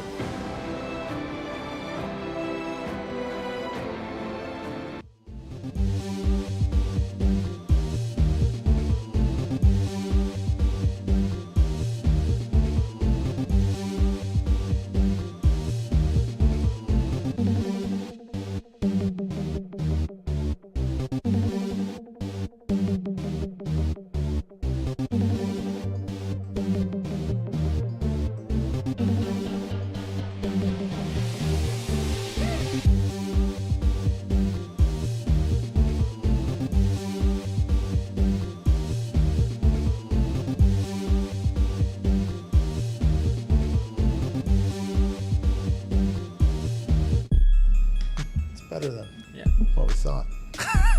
Welcome back. Situations are very situational. This one may be the most situational situation in the history of situations, because the more layers to it, you're like, wow, that's a situation that we could never fathom. It's like, well, it's situational. Welcome back to the show.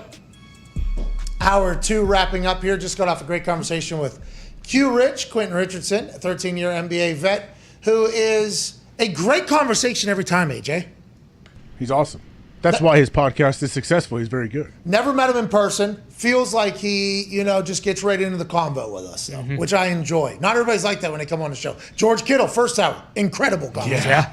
He told us all about Trey Lance. I think Niners fans are very excited. If I looked at Twitter right, retweets, quote tweets right, Niners faithful listening to George Kittle talk about how good Trey Lance is, much more important, I guess, than any media person talking about how good Trey Lance is. Yeah, they're juiced. That's the overwhelming narrative. I would say I would trust what George Kittle is saying. And also, another thing that this is helping for the Niners is George Kittle saying this has to feel great for Trey Lance and his confidence and everything about him. He's like, okay, the guys are on my side. Like, I know they've had this relationship with Jimmy. They love him, but it feels like they're really behind him. Yeah, but Jimmy G's rehabbing his shoulder, and George Kittle has already forgotten about him. Wow. George Kittle didn't even invite him to Tight End University. He invited Trey Lance to it. Uh-oh. Is he kicking him to the side? To the curb? Good. Perhaps. Jimmy can't even throw yet. Good hangout, though. So drink beers, wife. What? They're sponsored by Bud Light. That's a good play. Yeah. It's a good play by Kittle. Kittle's like, yeah, we'll say you're sponsored by Bud Light. We just need 50 cases. That's it. There's going to be 80 guys there. Need probably Maybe 80. Probably 60, 70 cases. Yeah. Is that all right? A couple kegs over here. Bud Light. It's a good play. I thought Charmin was sponsoring. Well, they're presented by Charmin. Charmin's the biggest one because Charmin likes tight ends. Get it? Got it. Levi's. Charmin does have moist wipes, by the way. They do. Yeah, and they're very good. Oh yeah. Okay. Make sure they're flushable. Yeah. Gotta get the flushable. Even wipe. flushable are causing issues, aren't they? Yeah, they're a little thick. Are they? Well, you listen to anybody, it's like absolutely not. It's causing gigantic sewage issues all over the place. Well, no, you got to make sure you hang on to the corner while you're flushing it, so it goes in there as a, as thin as possible. Yeah. Oh, I don't know. I don't know how that works once it gets down there. Well, no, I'm saying as it goes down, you don't. Yeah, I think once it gets down there, I'm not talking about still clogging watches. your own toilet. Where's it go? Into the pipes. Well, then the pipes go into the thing, and then it goes into the shit, and It then doesn't they dump break it down right into like the everything ocean. else. Huh? It doesn't break down like the other, like normal toilet paper will. My Charmin wipes do. Yeah, so do mine. Because they break down Yeah, every once it's in a while on my hands, and I can't have it. You know what I mean? Because you know what don't that want your- means. You don't want your poopy fingers. Poop on my fingernails. Poop on my fingernails. Poop, poop, poop. That's why this show will always be free. That's right. Because of what just happened right there. Hour 2 wrapping up here on Sirius XM, Channel 82, Mad Dog Sports Radio. AJ, anything to say to the people before Hour 3? What are you predicting with General Bob Carpenter? I will predict that it will be unpredictable. Well, expect the unexpected. Whoa. Hour 3 is on the other side. We'll see you then. Go poop. Right before. Got it. See, I didn't know how many seconds we had. I knew you wanted to get to the hard out because you promised the serious listeners you would, so I wanted to get out of your way. You had nothing but time. I would have let you know. Yeah, so noble. You are very noble. Connor, how'd you do at your bachelor party? What do you mean, how'd I do? Like, was it fun? Like, What was that it face? What was that? I was just wondering what he meant. Well, what did you think he meant there whenever your face... I don't know. You look like the Grinch when they zoomed in and he smiled. That's exactly what your face looked Well, like. we had a great time. So, I mean, we did pretty well. Oh, yeah. What do you do at a bachelor party these days? What happened? Well, it's probably just like half of what one of your Kentucky Derby trips are like, you know? You went and watched horses run? No, I said half. The That other was the half part. You watch half horses. was the path that wasn't. You guys played golf, right? Yeah, we played some golf. We stayed at the place on the beach, so we had a nice little beach time, a lot of golf. But aside from that, a little party bus, perhaps. Okay. Maybe a wig or two. Yeah, it was Wigs? fun. Yeah. You guys wore wigs? I did. Yeah, I wore a long blonde wig. It was bachelorette awesome. party. How do you think this is going? Wigs? I didn't know this. A party bus with wigs? Just wig, okay. but it was still Where'd fun. you find the wig? It was in a store we stopped at with the party bus, so we grabbed one of them. Did Adrian Peterson take it from you? No, Adrian Peterson, I think, is on quite a lockdown after he had my jacket, so I think he's kind of just laying low for a little bit, hanging out. Come on. Hey, I'm just telling you what Was I that heard. 2 days after he took your jacket? Actually, right before the flight home. Hey, I like those shoes and that jacket. It looks like my size. What size is that? What size is that jacket? Looks like my size. Not 5 minutes later, he was not wearing it anymore. Yeah, he had somebody hold it for him. Yep. I'm going to wear this one time whenever we get home. Fuck it, just throw it out, actually. He took that right off your shoulder. He did. Yeah. All right, hour 3 is on the other side. General Bob Carpenter will be here. We got to answer some phone calls because I've said it for like 2 hours now. Let's answer one right here. Derek in Michigan, what's going on, pal? Hey, what's up, Pat? Hey, How we what's doing? up? Hey, keep it moving, Derek. What's up, dude? Hey, me and my buddy are coming to check you out at SmackDown tonight. Oh, here we go. Oh, yeah, we're repping the shirt, the merch, SmackDown. Let's go. You can buy one right now, actually, for 15% off for everybody watching right now. No big deal. Store it up at McAfee Show. Store it up at McAfeeShow.com. What a deal. What a deal. Buy another one, Derek. Where is SmackDown? Where is it? Did Connor get 2 Grand days? Rapids, Michigan. I heard it's a beautiful city. Are you from Grand Rapids, Derek? No, Lansing. How far is that drive? Hell yeah, an hour. All right, well, I appreciate you making the drive. Foxy will be there, too. Make sure you go say what's up to him and hug him and dap him up and everything. Yeah, He loves that. Too. Yeah, Foxy. All right, Derek, we appreciate you. See you tonight. Tonight's SmackDown should be good. Mm-hmm. I'm locked and loaded. Got VCon to talk about. Yep. Got Jimbo, Nick Saban to talk Good. about. Got basketball. I mean, there's so much that's potentially going to flow out of my Aliens, mouth. what? Aliens tonight. I mean, there's so much that could potentially come out at any given moment there on SmackDown. I'm very excited because you never know what situation's going to bring out what reference. Jim Irsay on his plane singing. Oh, taking a poop, singing. Butch. Oh, Butch is... What's Always. Butch gonna do? What is Butch? Ezekiel. WWBD. Yeah. What would Butch do? That's right. We're back in 3 minutes with hour 3. Can't wait to wrap this show up. Got a big giveaway announcement, too. Hell yeah. Been putting together. Can't wait for that. Going to do that in hour 3. Phone calls and Bob Carpenter. Following along with the PGA Championship as well. Front of the show, Justin Thomas is in the lead. No big deal. See you in 3. Halftime of a Colts game this year, you have to kick a 35-yard field goal and then complete a 35-yard touchdown pass to Reggie Wayne in the end zone. And if you complete this duo event, we have $1 million for Kick the Stigma charity, $1 million for IU Cancer, and $1 million for the charity of your choice.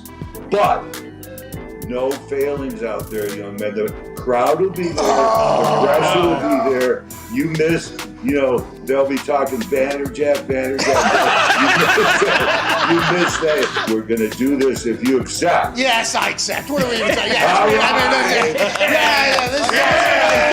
I would be honored to do that. I appreciate that. $3 million on the line. I mean, that's a big time. I know.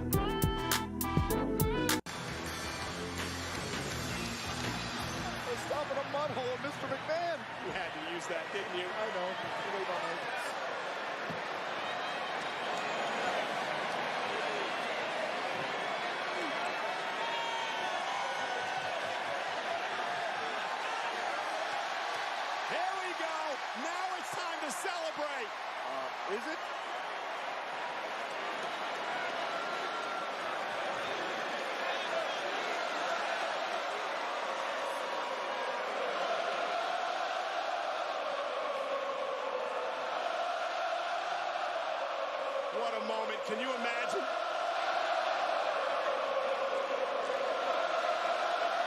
McAfee for his boys. For the brand. Now the celebration is on. Pat McAfee and Stone Cold Steve Austin. McAfee's wanted to drink beer with Stone Cold.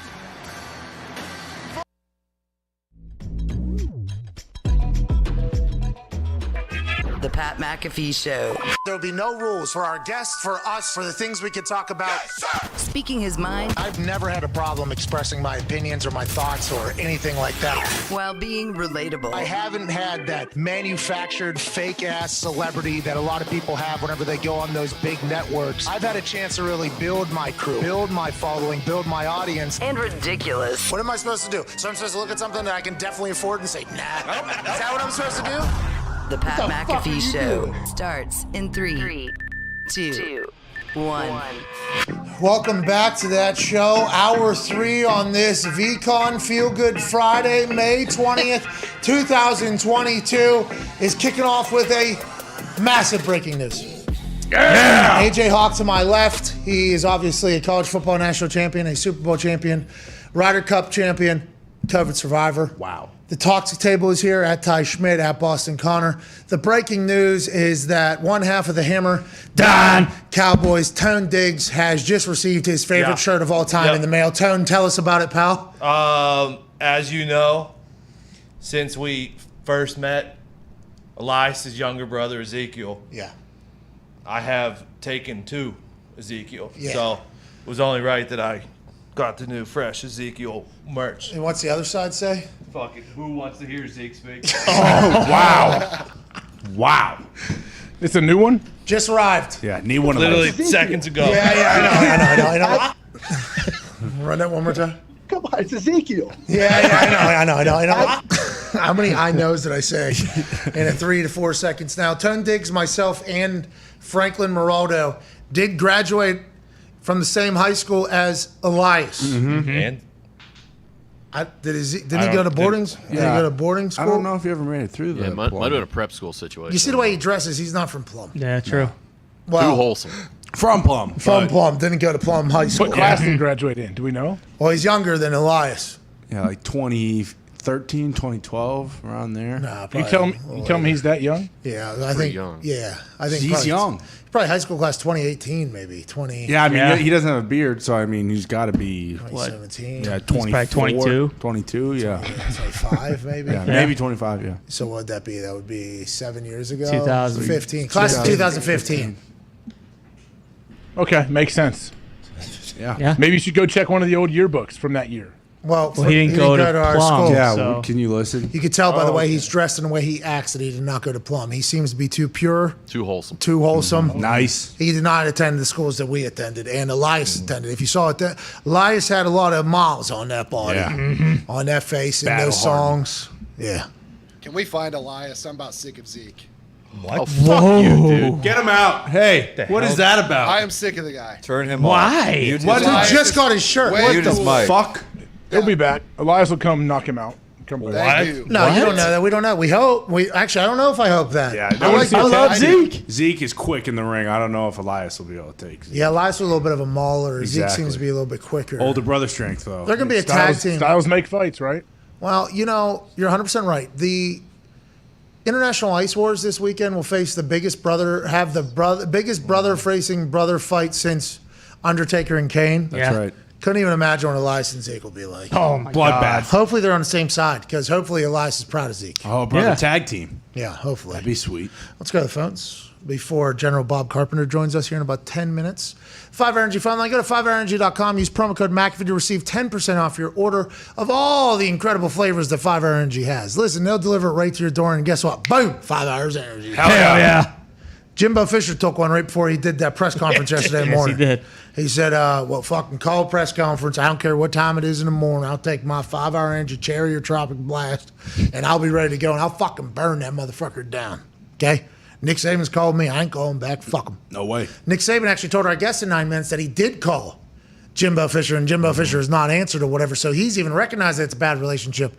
This is only going to continue all the way through October 8th, AJ Hawk. I mean, probably, but Probably. I don't know. I feel like with Nick Saban, though, coming out and basically apologizing a little bit, I feel like he kind of, maybe it's going to die down. Jimbo's done with him. Yeah. Yeah, I don't know if it's dying Like, down. what about like SEC media days and all of that? That's when it'll get drummed back up. What if they have all the lights down? Because you go sit at like a desk with a microphone in front of you, right? And then people like bounce around and ask. What if they have all the lights down except for 2 spotlights? One on Jimbo, one on Nick. And then fucking Greg Sankey, the commissioner of the SEC, microphone drops down on him and he's in the middle. To my right, a man who is called a god or a czar, but skeletons in the closet. Nick Saban. To my left, from the same state as that man, bought every single recruit that he had this past season. Jimbo Fisher. All right, boys, come out swinging. Then they both just open the mic to the crowd. This motherfucker, okay, he killed a guy 10 years ago. Oh, one guy? You killed 4 kids, you remember? What if that's just what it becomes? Just like, I will out everything you've done wrong. No, I know you better. I know you better than you know me, pal. Remember, I work for you. You didn't work for me. I know everything. Oh, you're, boom. I want it. And I think the commissioner of the SEC was like, hey, listen, both of you, shut the fuck up. Yeah, put your swords down. Okay, let's not do anything. Basically, is how this whole thing went. Bob Carpenter's a part of it because he was the only show that Nick Saban would go on yesterday. And that's the guesses that we get around here. How long? Do you know how long Saban was on there with him? 10 minutes, Maybe 11? Yeah. 9? Not long. Yeah. Yeah, it was not. It was pretty quick. I would imagine if you told Saban, like, say he's supposed to do a phoner or something, his SID comes in, like, hey, we're going to do this call in. Okay, how long is it? Oh, they said 15 or 20. He's like, make it 3 or I'm not doing it. Well, I Like, think I would Jacob- imagine he doesn't do long ones. So Jacob Hester played for him at LSU. Yeah, that's a big reason. So I think Jacob Hester reached out to him, say, hey, will you call? I'm not 100%. I will ask Bob, but I think he reached out. And then Hester's in an interesting situation, because he's the one who got Saban on the show. Saban's not going to come on for anybody but one of his guys. Can Hester put his feet to the fire? No, but Bob could have. That's what we're, like. I didn't even think about the Hester. I thought Saban was just like, I want to go on the man who saved college football, his show. And he picked the general. Maybe. Because that was the guy. And General Bob's still, the greatest alumni of all time, still working out with the football team. Not anymore. Now he's with Affinity Health in his house. Ah. Are you on that Affinity Well, Health COVID. stuff? No, but I'm not. Bobby's there because of COVID, I think. What, At his Infinity house. Health? He is COVID. No, he's at his house working out when you see videos. How come he's not? What do you mean? Because of COVID? COVID's what stopped him from going into the Woody Hayes facility where the players work out. In Ohio? Is still, though? No, I mean, I think he could go back, but his show is 6 to 9 a.m., so I don't know if it's open at 4 a.m. for him to go. That's why the videos you see, I think, are him working out at like 4:15 in the morning, usually. What an animal. Yeah, I thought he does the night session run for the cardio. Oh, he'll go That's back in and the run, but summer. that's always a second auxiliary workout. Yeah, that's summer. Summer runs. You know, that's whenever cardio really kicks off. So he's getting into that the next couple months. Just like our Yeah. we're losing an intern after 5 days. Guy fucking quit. Wheels fell off. Put a presentation together this morning. Only had 7 slides. I thought it was a joke. But each slide was good though. Yeah, good Yeah, it was content. good content. Each slide was very Was good. what brought in a pile of dog poop. No, juice. No. The slides were better than the pieces of shit that you just referenced right there, but it was much shorter than we expected. Yeah. We thought a good 20 to 30 slides. I think he would have lost us. I bet he lost you in 7 slides. No. He was just heating up. Yeah, And it waiting was for perfect. more. Leave him wanting more. That's what you do. Well, I did. I gave him that whole speech. Yeah, I gave him that whole speech, and he learned some stuff. And by the way, I think you should have probably put that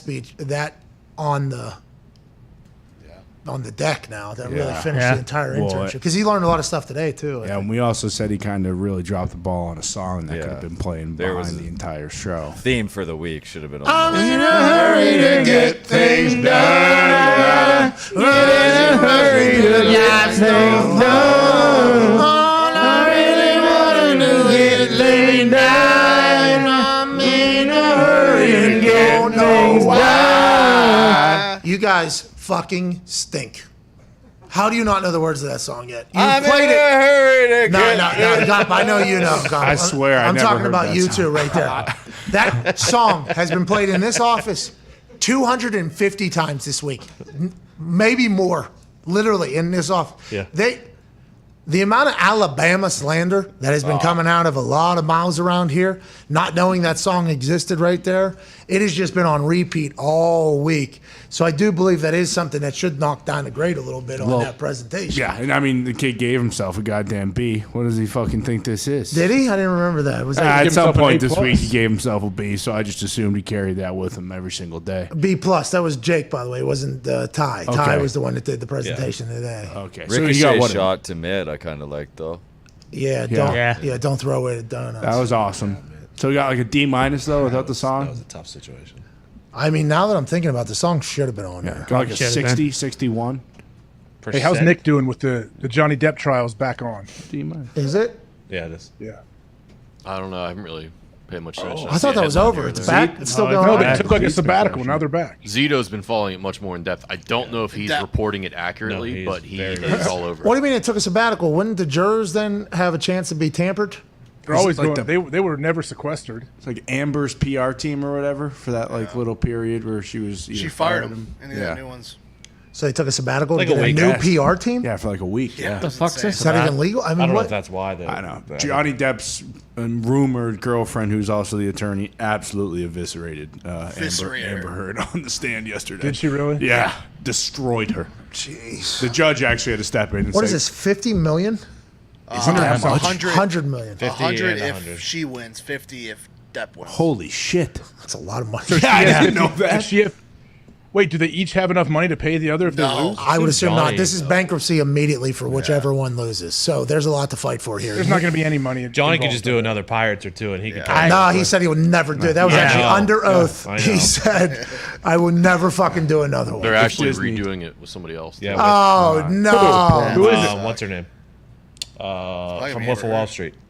Margot Robbie? Margot Robbie. Yes. Oh, that'll be good actually. Who played? No, who's going to be Johnny Depp? Well, Who played? listen, I Jack- assume it's going to be a Wayne. Jill. New character. Yeah, Jill. Not Jack. Jill but Jill Sparrow. Oh, it's a new spin on Pirates. That'd be cool. I assume Easy they're money. similar pirates. I'd assume there's going to be boozing and booty and looking and I mean, there's a chance pirate stuff. Disney could back up $300 million and 1 million alpacas for Johnny Depp. That's I don't what he think said it would Disney take. is going to jump back into the Johnny Depp business, nor will Johnny want to get back with Disney, I don't think. Well, if it's 300 million and a bunch of alpacas. And 1 million alpacas. I believe Robbie Downey Jr. is going to do a movie for Johnny Depp to get him bounced back. Bob Downey. Who Who told you that? So who played the? Remember when playing that character that was created for that person, basically. Yeah. Trying to recreate it. Tough, right? Very Yeah. difficult in Very. film. Oh, yeah. Who played the Joker after? Yeah, but after he Jared Leto. Jared Leto, yeah. and he. Everybody hated said it was good, right? Didn't he Danny say DeVito. Joaquin People was disliked good. it. The only one that Joaquin was the good one. Yeah. Oh, But it was yes. a completely different movie Correct. story. Right. A whole Yeah. different thing. It was a whole new Joker, right? they tried to make the same Joker with Jared Leto, and it bombed. But Joaquin did a different Joker. His own take like a on it. Yeah. prequel. Got it. Also, sick. but Johnny Depp also did say that he didn't have a proper goodbye with the character. So that On might the be stand, under oath? under oath, yeah. So he did say he would never do it, but he did say it's fucked up that he wasn't able to say goodbye. So when he gets $50 million, he's going to buy the costume, dress up, Yep. have a fucking goodbye party. As Jack. And that'd be a good time. I wonder if there'll be any boxes that can contain A little bit of cocaine. at that celebration. A lot of rum. I didn't know that was still a thing. I guess there is places, and we always talk about Atlanta because couldn't go 4 feet without getting cocaine offered to us. And I know that says a lot about us too, okay? I understand that is a shot at me as well as a shot at the city. I said no to everyone because it's not my drug, but it was a lot. It was very, I didn't know that was still happening. I didn't know cocaine was still like such a prominent I thought it was thing. I thought people were on to, I don't know, Molly's, for young kids. I I was assume. thinking Adderall. Yeah, Adderall, They snort it? I think. Which well, one? Both. Which one? That's scary. Snorting stuff is very scary. Yeah, that is the. That is All pills are scary, especially kids getting into them. Like any pills that people get addicted to, that is. Super Hold on, what did scary. Bill Burr say? Bill Burr said, "Are we going to talk about the Pharmaceutical companies. pharmaceutical companies basically overdosing, prescribing heroin to all these kids and killing everybody?" It's like, well, that's a very real. Yeah. Holy shit! Yeah, that kind of gets. I guess we're not. That kind of gets covered up. I guess that kind of gets covered Keep up. pills out of your nose and your butts, kids. Well, and only take pills if you need them. There's no reason to get into them. Sometimes suppositories you do need them. Was that Johnny Depp or was that Nick? You install them yourself, Diggs? Suppositories? Yeah. No, I don't let the doctor do it. Joining us now, not a doctor, What do you but in need it general, for? probably has an answer for this. Man who saved football at one point yesterday was the only person, alongside Jacob Hester, who got to speak to Nick Saban after Jimbo Fisher came in off the top rope on a press conference yesterday morning. Nick Saban said, Texas A&M, all right, beat us in recruiting. All right, they paid for every single recruit, every single person on their roster. All right. And then Jimbo Fisher said, give me a fucking microphone tomorrow morning. Fuck this guy. He's a czar. Dig up his body. He's got dead bodies, actual and fictitious dead bodies in his past. Yesterday, Nick Saban said, I'm only talking to one show. That show, Jacob Hester and this man, the man who saved football, Ohio State legend, Dallas Cowboy legend, ladies and gentlemen, General Bob Carpenter. What's going on, General? Hey man, not much, dude. How we doing today? We're looking good. There, we got the tank top, guns rolling in, Pat. I mean, I'm impressed with this physique and everything that's got going on, and the fact that you got my man AJ talking about suppositories. That's usually right in his wheelhouse. See, that's why I knew we could bring you into this conversation. Pills in butt, pills in mouth, whatever it is, make sure you only need them because pills can go the wrong way, both ways. But the Affinity shirt you got on, we see you working out on Instagram every day. Is that going to help me? What will Affinity do to me? What are you on right now to make you the person you are? Oh, Coach, we could get you on probably like a little B vitamin supplement, probably a little testosterone. So when you get juiced up for SummerSlam this year, we get to get those guns rolling. Good, man. Like I like this. This would be perfect. It's gonna give you that little extra edge. Pat, remember when you were like 16 years old and you could go run around all day, just eat garbage, drink tons of Mountain Dew, and it didn't matter what you did? Yes. Like, this is where we're going to get you back to. So give you that little extra edge when you're in there grinding on the climber. What do I got to do? Do I got to travel to this place? Do I got to call them? Are they going to take my blood? How does this work? Yeah, man, they take your blood, they run some tests, they do some stuff like that, and then, hey, they ship it all right to your house. You have AJ come over, he gives you the suppositories, and everything's going to be good. It's all suppositories, I think. I'm out. So this is up the butt? What? I don't want to do that. It's not suppository. I was just joking with that. I figured AJ would get excited, though. I didn't want to tease him. Hey, Bob, I wanted to ask you, I know your show is 6 to 9 a.m. I've been trying to explain to Pat and the boys how you've been a loyal, guy that works out at the Ohio State weight room. I know COVID may have changed that a little bit. Are you able to go into the facility and work out anymore, or what's the deal?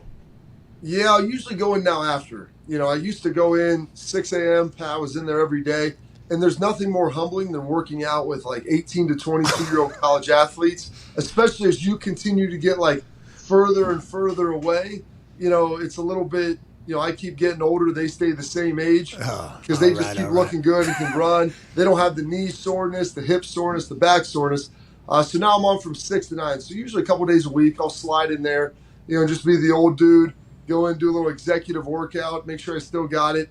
And got to stay ready because this summer I try to hop in with some runs on those guys every now and then. Okay, is this normal? So AJ told me that Alum did come back and work out, but you've been doing this now for how many years? Like 15, 20 years? And is it just understood like, hey, General Bob Carpenter is able to drop in on any run group. He's able to drop in on any workout group. And do you talk to the players like, hey, that's not how we fucking do it at Ohio State? Are you a part of a group? Are you working out alone? Because this is very fascinating to me as somebody that has been a part of obviously a college workout program. So here's the thing, like we always had those dudes dropping in. It was Mike Vrabel, Joey Galloway, Andy Katzenmoyer, dudes that were just physical freaks. Like Joey Galloway's like 50 years old, and I'm not kidding you. I think like 4 years ago they had him on the clock at like a 4.45. Like it's remarkable the speed that he possesses. And so I'll go there, I'll work out. I'm not going to get into lifting with the guys as much. I may slide in if I think I can maybe take a dude in a set, but it's really all about the run. And so I've been doing this for so long, a little fingerprint scanner. And I guess maybe one day, Pat, when that thing doesn't work, that means, hey, dude, you're no longer welcome here. But until that happens, until they can keep letting me, slide on in there and go work out that fine facility, I'm going to take it for all that it's worth. Absolutely, as you should. And those workouts are terrible, though. Like, summer runs are the fucking worst. Are you still making times? Are you running with the big guys? What are you doing?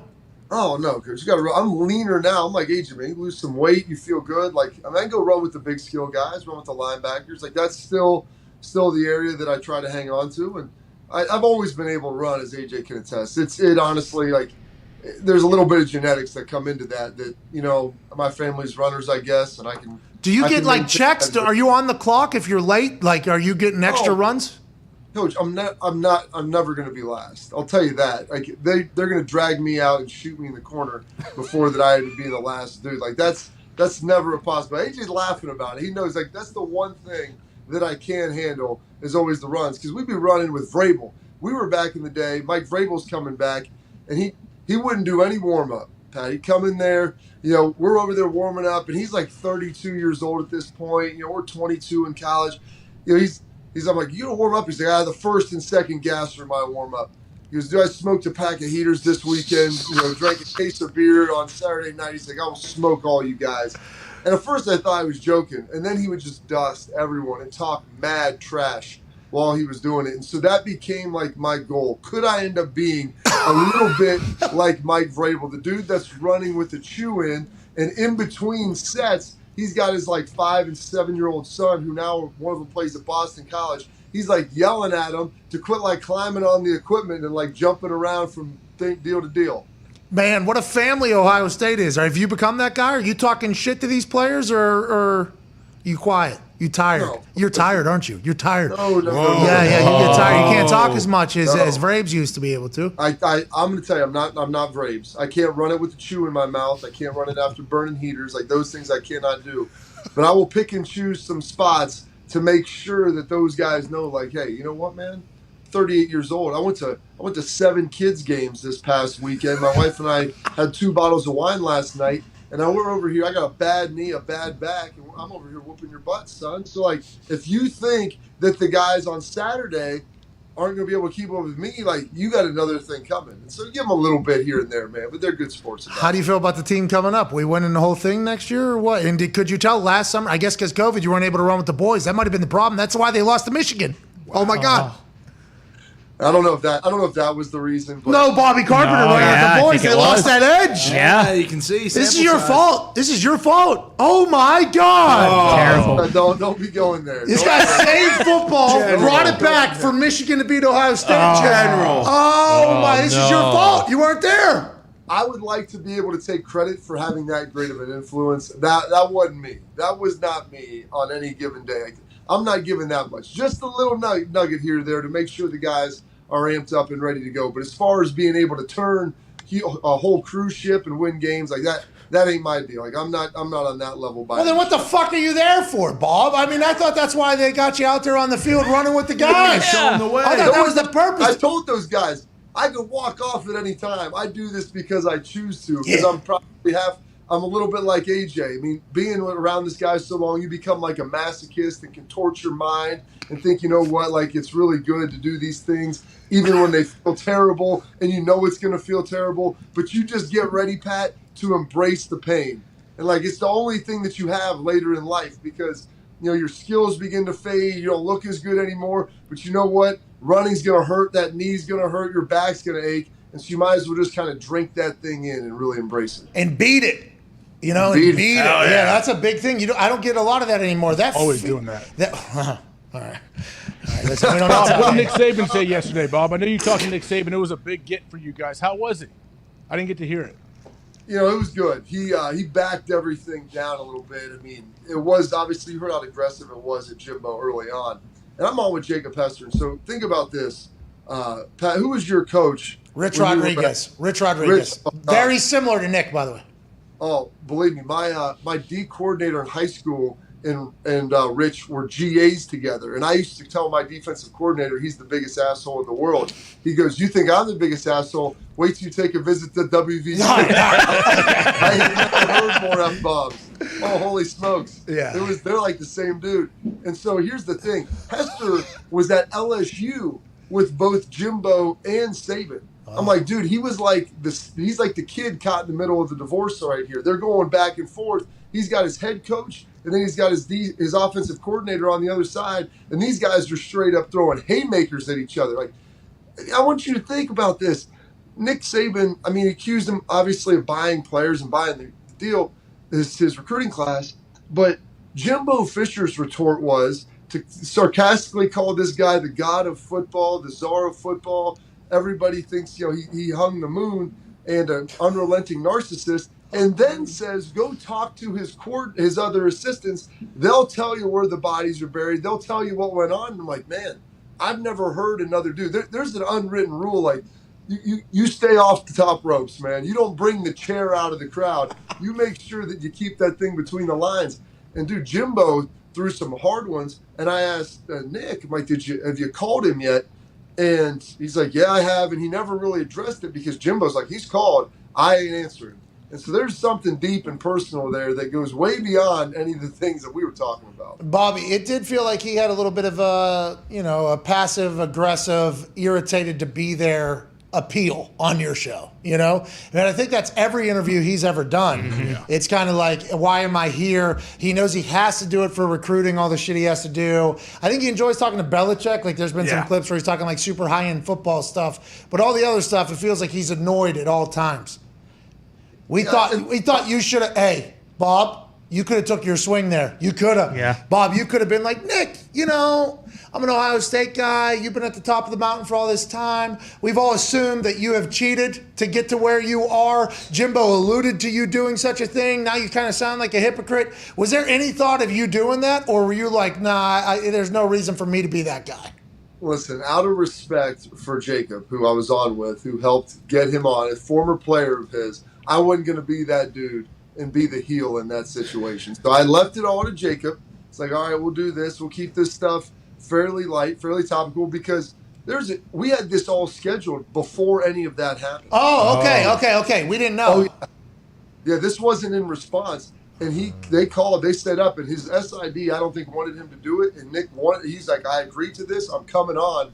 I'm like, okay. Like, so I wanted to keep that thing pretty you know, I didn't want to be that guy with your boy, like, hey, you know, you have, Aaron, AJ helps get Aaron on, and then all of a sudden you're asking Aaron about all kinds of nonsense and everything else. Like, hey, man, how you going to do this to me? You know, why are you going to be that guy and throw that stuff? And you're texting me to ask him about the damn handshake on October 8th. Like, how's that going to look? I'm like, my goodness, dude. He may have strangled me through the phone. Bob, weren't you though surprised by Jimbo? Like Jimbo went after him personally, like as a man. I feel like, and that's the thing. You said don't bring the chair out of the crowd. Like, do you think Saban's going to have to address that? Or I would imagine that would almost hurt more than him saying, "Hey, these are recruiting violations." These are guys that they won a national championship together. Like, that's what, I mean, it's crazy. Like, Jimbo was the offensive coordinator for 5 years, and this guy thinks he's, czar of football, and everyone thinks he's a football god. Like, that's, to me, getting personal right there. And then the other element of it, dude, I talk about, like, that's some name calling. So you get a little bit of that. And that's where it starts to sound a little personal. But then he starts talking. You talk to all his assistants, and they'll tell you what's going on. I mean, that's where that thing got a little bit sideways. I'm like, man, if you give Jimbo a drink or two right now, he might tell like a legit story that might sink this whole ship. Do we have those clips still on the dais? He fucking went. Oh, yeah.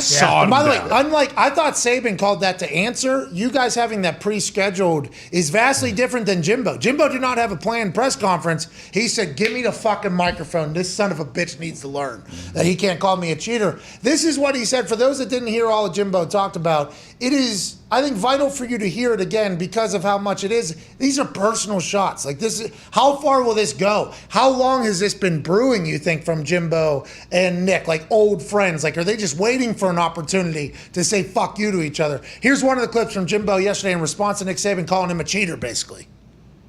Any contact with Nick since? No. Oh, he's called. He's called. Fuck. Good follow-up, You just didn't take the call? Not going to. We're done. And he shows you who he is. And then I just wanted to. He's the greatest ever, huh? And then I just wanted when to. You got all the advantages? It's easy. And I just wanted to. How about that guy wanting to get that question, Bob? He had that reporter so far on his heels. He had to ask a follow-up. And he got all the answers. He thinks he's God. He's done it all. I mean, run that next one. Run the God one. Here's the God one. Here's the God one, Bobby. This one's even better. Some people think they're God. Huh? Go dig into how God did his deal. You may find out about a guy that a lot of things you don't want to know. We built him up to be the czar of football. Go dig into his past or anybody that's ever coached with him. You can find out anything you want to find out, what he does and how he does it. And it's despicable. Bob, what do you think that means? Do you think he's calling for somebody to look into it? And do you think anybody will do that in the modern world that we're in? I think Greg Sankey was probably like, hey, Dad's coming back. You guys are going to separate everybody. We're not going to start throwing chairs like that because all this is going to do is sink. These guys have both won national championships. I mean, and for him to sit there, he thinks he's God. Go look at how God did it. Like, that's basically him saying that Nick has cheated his whole way through this. And I wasn't going to try to get that personal with him. And as I'm sitting there thinking about it, like, I'm trying to think in my life, is there something that I could do to be that personal and, like, throw somebody out? And, like, my boy over there, your boy, Hawk, sitting there, I mean, I love him. I love his wife. And imagine sitting there with one of your best friends for, like, 20 years, dude that you had worked with, and respected, had success with, and you're drunk one night, and there's so much animosity that had bubbled up. You're like, hey, dude, you should start hearing about his past. I just start dumping out all these terrible stories. And then say, hey, look, ask him about this one. Ask him about that one. Ask him about that night in Vegas. Ask him about the time we dumped that dead hooker in the dumpster. Like, throwing that stuff out. Like, that's basically what Nick Saban was throwing out there. What year? What is this? Rewind. Hold on, it feels like there's going to be more. Don't you guys be... I don't know. Yeah, keep going, Bob. Keep giving him more examples. No, but you're right. I think, but the thing that you're talking about is getting boozed up and doing this. Jimbo, this was woke up in the morning. Yeah. He was like, well, think of, though, what did Saban say last night? Think about it, Pat. What has Jimbo said behind closed doors for years and years? If this is what he's saying publicly, I would imagine he's really let this out to other people he knows. So do you think, Bob, like, are we going to see other former players maybe come out and defend each side? Like, what do you think we're going to see? Hold on. Now? Former Florida State player said what? Alabama offered him 6 figures or something like that. Really? I think that was like a tweet yesterday. But we don't know what's real and what isn't at this point, with anybody. Yeah, those Jimbo guys. We have no idea. How much do you think about this, though? They have the SEC spring meetings coming up. Those are going to be in Destin, Florida in 2 weeks. He said go ask his assistant coaches, guys who have coached for him. You start looking at Arkansas's head coach. You start looking at Napier at Florida. Kirby Smart. I mean, Lane Kiffin. Lane Kiffin is the guy who I really want to see be asked about all this. Because think about our boy Lane. Like, he is the dude on the playground who loves to start the fight and then back on out and just sit back and eat some popcorn and watch that thing. So I'm curious, man. Greg Sankey may literally get all those guys in a room and be like, listen, dudes, we're shutting this thing down right now. No one's going to talk about anybody's past. Nobody's going to get into how maybe you cheated, maybe you've done this, you've done that. It is over, and we're shutting this thing down. Because like you said, it got so personal. Like AJ pointed out, like how long this must have been bubbling for so long, and there must have been so much said behind the scenes that when Nick threw this stuff out there, it's like, dude, it's over. I'm scrambling the jets. We're talking about as if our country just got attacked by a terrorist attack. We're calling up the press conference right now on a Thursday morning at 10 o'clock, and I'm going to respond to all of these allegations. And you don't even need to ask me questions. I'm just going to spill everything out and do your job for you. While you're trying to ask questions, I'm actually going to cut you off. I got more to say, actually. Shut the fuck up. I got more to say. Stop asking your fucking question. Huh? You think he's good, huh? I'm not done yet, sir. Please, let me continue to bury an old friend of mine. I'm fascinated by it all. And before the boys have their question for the General, I have one more follow-up. Like what you just said there about you and AJ Hawk's relationship, did that actually happen? Like, should we send, what did you guys bury? What happened? Listen, have you ever seen the movie Very Bad Things, Pat? No. That would be the complete opposite of something I would sign up to watch. I'm a very, very optimistic, positive person. I know you're a very optimistic person. I think it might be a movie you want to watch, and it'll just kind of, tantalize the mind and the imagination with some of the things you think you can get into if you know somebody close enough for long enough that I'm not saying you're going all the way there, but you know what? There might be some great little stories here and there, some little nuggets for everybody. So go watch. That's a little homework for you. We knew AJ was a fucking murderer. Dirtbag. Didn't we? Yeah. Yeah, we did. Serial killer. We said it a bunch. Scumbag. Anybody who washes their clothes every night, doesn't put any sauce on food, hasn't had a carb since 1997, Pat, you've got a question of whether or not he's cutting people up and throwing them in dumpsters. I'd be a lot more lean if I hadn't have a carb since 97. I eat plenty of carbs. Oh, okay. That's the only thing he defended. Yeah. That's the only thing he defended on that. That's a The problem. other stuff I don't need to defend. Oh, of course. Okay, of course. sure. Go ahead, Ty. General, given all this stuff and what we know, if both of these guys have like 8 beers and then go out into a back alley, who you got in a fist fight? Jimbo or Saban? I think Jimbo's younger. Hell, Nick Saban's like 56. 70 years old. The thing is, Pat, they're both from West Virginia. I know you're a Pitt guy, so it's not that far down the road. Well, I mean, these guys might have a little scrappiness to them, but I would probably have to take Jimbo at this point just because he's younger and, I mean, quote, he's got ranches. And so anybody that's, quote, got ranches, you know that they can do a little something. what is that from? Well, that's what he said when they asked him about leaving Texas A&M to go to LSU. He goes, why would I leave A&M? I got ranches in Texas. And I'm like, do we really need the ES on the end? It's just like the mic drop of, yeah, we know you get paid $75 million, dude. We know that you're super wealthy. Like, he just dropped out I got ranches in Texas. I guess you're a good person to ask about this because you're still running with college kids and trying to beat them on a daily basis. The competitive stamina of Saban and Jimbo Fisher to still care this much at the age with all the money they've made, all the success that they've had. Publicly, they are emotionally invested and pissed off about this. I find that impressive to have that trait. I don't know if as I get older, I'm going to give a fuck enough about anything to really answer the way they have. But that I feel like that's part of the beauty of college football, right? That's why people who love college football because it's a cult-like situation. Everybody's all in everywhere. Do you see that continuing with the NIL stuff, Bob? Do you think the environment and culture of college football is going to remain through all this? I mean, that's the thing that makes college football so special and even separates it a little bit from the NFL. And because you sit there on Saturdays and you watch full-grown men who may be a banker on Monday through Friday, 9 to 5, and on the Saturday afternoon, they're super boozed up. They're going to cheer on their team. And you know what? If you talk trash about their team, they're going to fight you in the parking lot.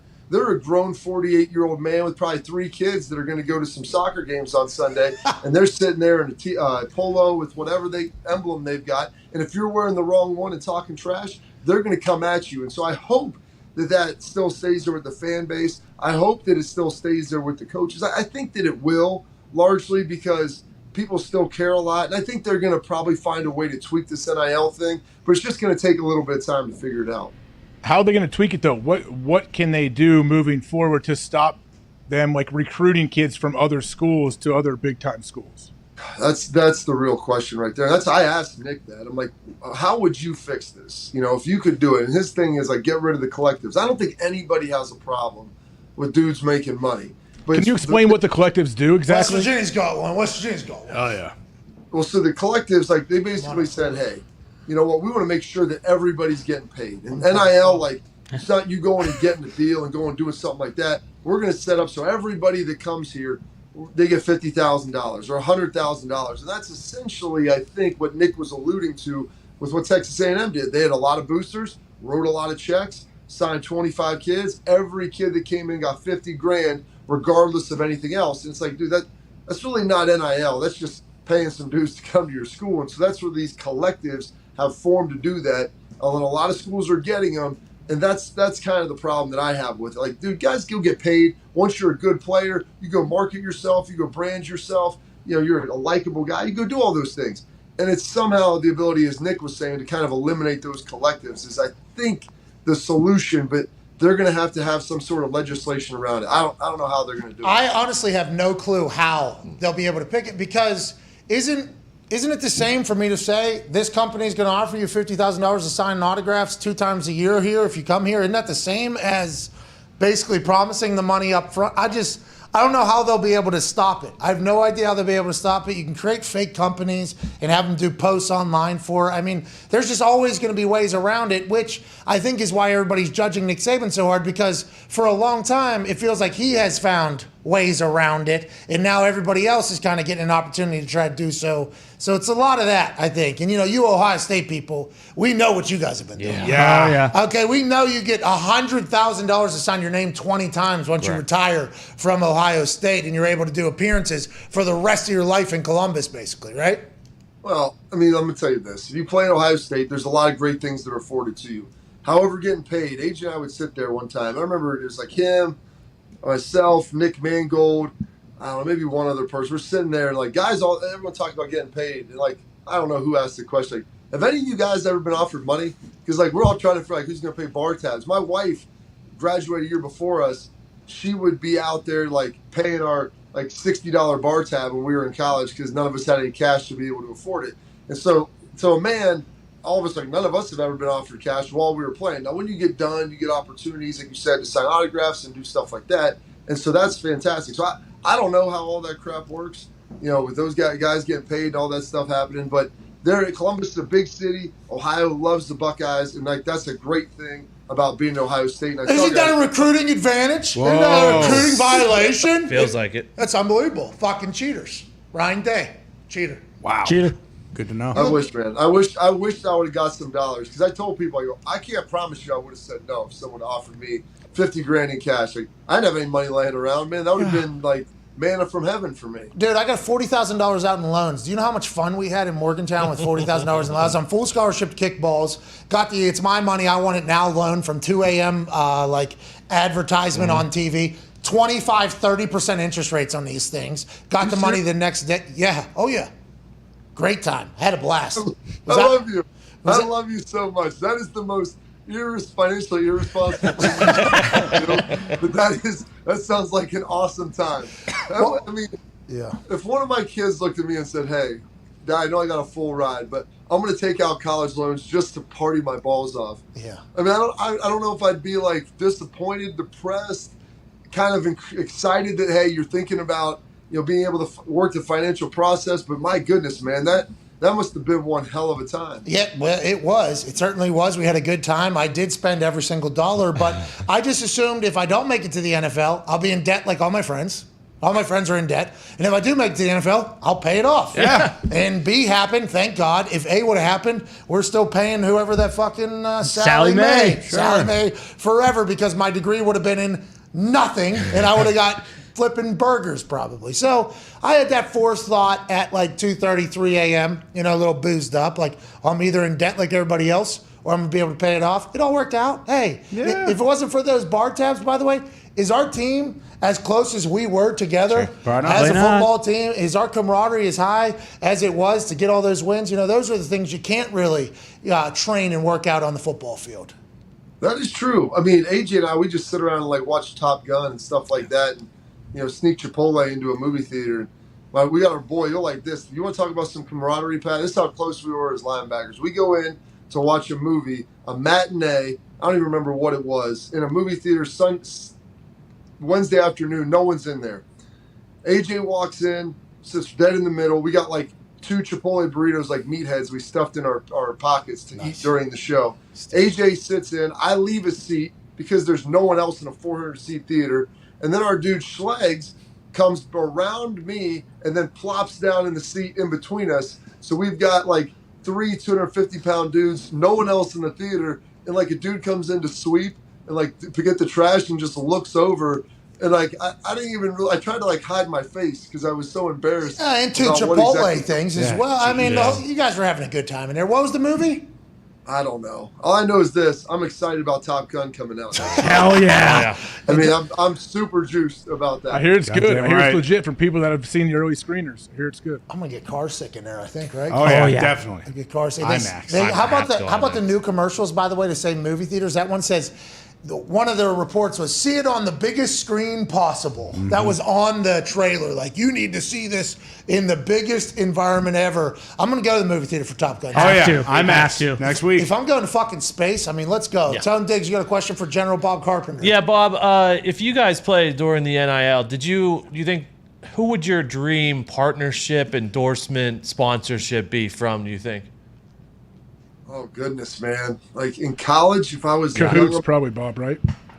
What?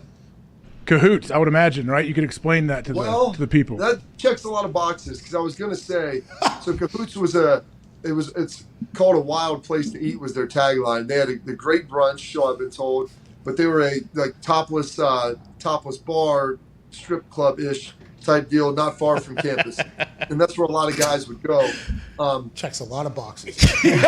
Love Cahoots. Love Cahoots. It's got just some food, it has some entertainment, and it's going to take care of the beers. Like, I don't really know, and it's close. I don't think that there's anything else that you could have looked at and said, man, like, it's going to really bring it home. Like a nice solid cabaret. I probably would have had to go with Cahoots because it's a wild place to eat. All right, jeez, go ahead, Connor. Yeah, General, you're sitting in front of about, I don't know, 50 photos, game balls, trophies, any of those that kind of strike a feeling about a story. And also, is that an SB behind you? That is an SB. And that was from our national championship at Ohio State. Here's what's amazing is you get so much stuff. If you're in Ohio State, like they've got a bazillion awards. They don't even have room to put them all over there now. And so when they were renovating the facility, some of this stuff was like going to kind of get pitched, and they were trying to find people to give it to. So I think that was like 2002, the SB for best game for our national championship game against Miami. I just happened to be right place, right time when that thing may have been sliding towards the dumpster. So grab that thing, I put that behind me. I mean, hey. It was to a good home. It was like a lost pet, dude. Someone put a little dog on your porch to a good home. I looked at that. I'm like, this guy can hang out with me. It'll be perfect. Nice little conversation piece. And the rest of the game balls I stole from AJ, so it's all good. Hey, listen. I don't want to say you're a lost pet because I guess you're on every single show on Sirius, AJ told me, but I wish we could hear more of you. Bob, you are the man every time you come on here, pal. You hear me? Hey, well, I appreciate having me on. Patrick, thank you so much, and I'm more than willing to come back at your beck and call, sir. Well, how about Affinity? We going to get set up for that or what? Oh, yeah. Listen, we'll get that right there. Holy shit. That's about all I got now. What, biceps? You can still do runs, though, don't you? The kids are going to fucking smoke you. And runs. Coach, I'm staying in shape because I'm hoping to be, come in and be your hype man for SummerSlam. Like, that's me, AJ, and dude, I'll even grow the hair back out a little bit. We'll get whatever we need to do. Oh, a little flow up there. That'd be great. Come on, Coach. We'll talk Let him in. All right, Coach. We'll see you. Ladies and gentlemen, General Bob Carpenter. Yeah, General! Kind of alarmed to hear that you murdered somebody, but... Yeah, killed a hooker. I guess that's what Bob was talking about, with people who know a lot about each other whenever they get on the outs and then they go public. I mean, there's a lot that could be found out. That's crazy you did that, AJ. Yeah, I think we know where she went missing from, too. Yep. Cahoots. They were rated, I believe. Wild place to eat, dude. Yeah. It's not. I don't think they're open anymore. Yeah, It was rated. There's a wild place to die, too. Great place to watch UFC fights. It's on the website. Yeah. Really? Fortunate. Wild place to be seen by Bob Carpenter and AJ Hawk. Yeah, exactly. Shockingly, I'd never been in that place. Yeah. Okay. All right, I'm getting to a break. I can't take it anymore. You hear me? I can't take it anymore. Lion Friday all of a sudden. There's other establishments, adult ballets, as you call them, not too far away that didn't really serve food. I'd been in a couple of those. I've never been to Cahoots, though. I'll tell you what, those college adult ballets always have great drink specials. The one place in Morgantown was bring your own beer. Love that. Just kind of hang out. That's how they get around being fully naked. So you can't sell alcohol. Some asshole that I know took an entire keg in there. Like, took the whole thing, had ice inside, took a fucking tub in there. Fucking, Seems like a That's team player. unbelievable. Yeah, it was. It was pretty wild, yeah. Yeah, he was the belle of the ball, it sounds like. I was not there at the beginning of his arrival, but I was called in, like, help him clear out the keg because they obviously became quite a scene. Yeah, sure. Yeah. 5 hours later. 2 guys walked in there with a full keg thing that I had known.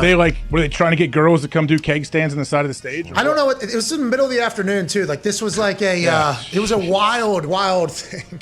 We got out of practice and we had heard from said persons who might have been ex-players that were still in town. They were like, we need some help. We thought this would be a good idea. It's not a good idea. Can't get out of here. College adult ballets. What a place. Game changer. All right, we got to get to a break. The boys will announce a giveaway on the other side. Fox and I are off to Grand Rapids. Have the greatest weekend of your life. We'll see you on Monday. Thank you all so much to all of our guests and to all of you. You are the best people on earth. We're still in the middle of something season. What will it be? Who knows? See you in a few. Bye.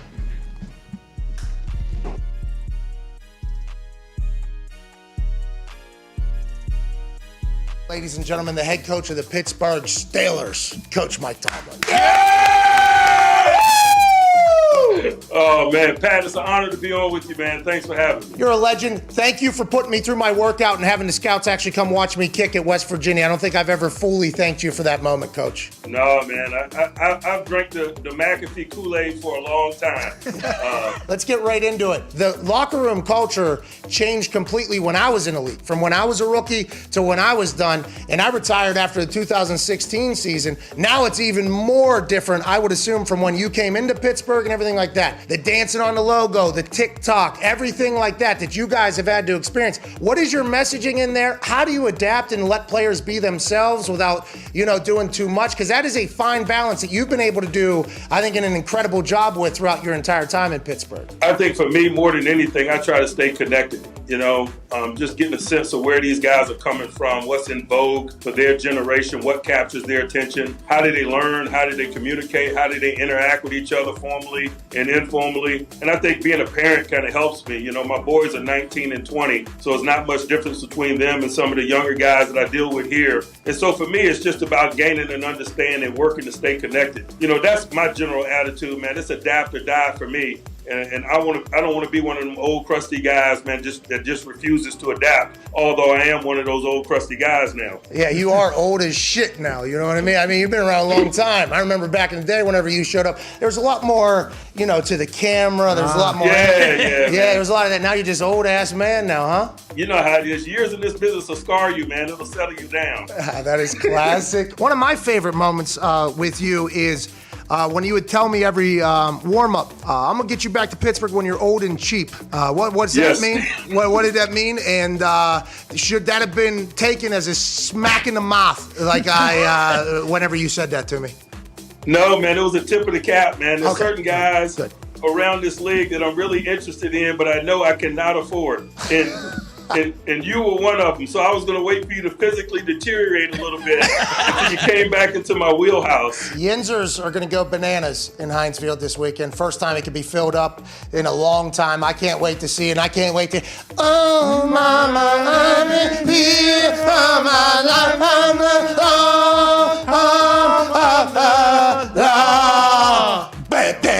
Is that your alarm clock? Yeah, just say yes, by the way. Yeah. It's my ringtone. It's my alarm clock. We appreciate you, Coach T. Last question before we let you go. Why'd you let Troy Polamalu do what he fucking did to me? I know you've heard of this. Why?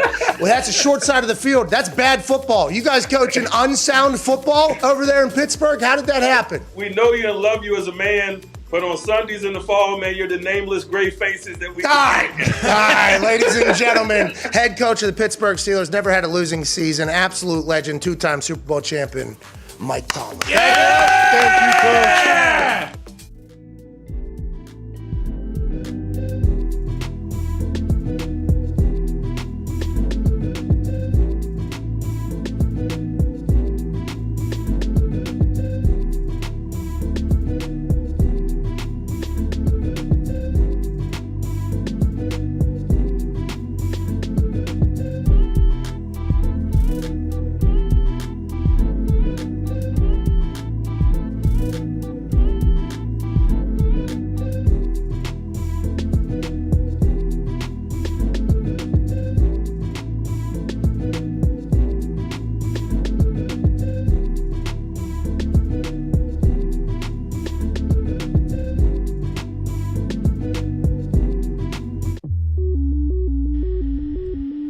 Welcome back to the Pat McAfee Show. I'm AJ Hawk, sitting in for Pat here the last couple minutes before we drop off on this Feel Good Friday, May 20th. Boys, do we have any announcements or any kind of giveaways we have to hit? Yes, we do, AJ. This Feel Good Friday giveaway is hashtag PMS Aliens. Ooh. It's been a big alien week here on the show. Hashtag PMS Aliens.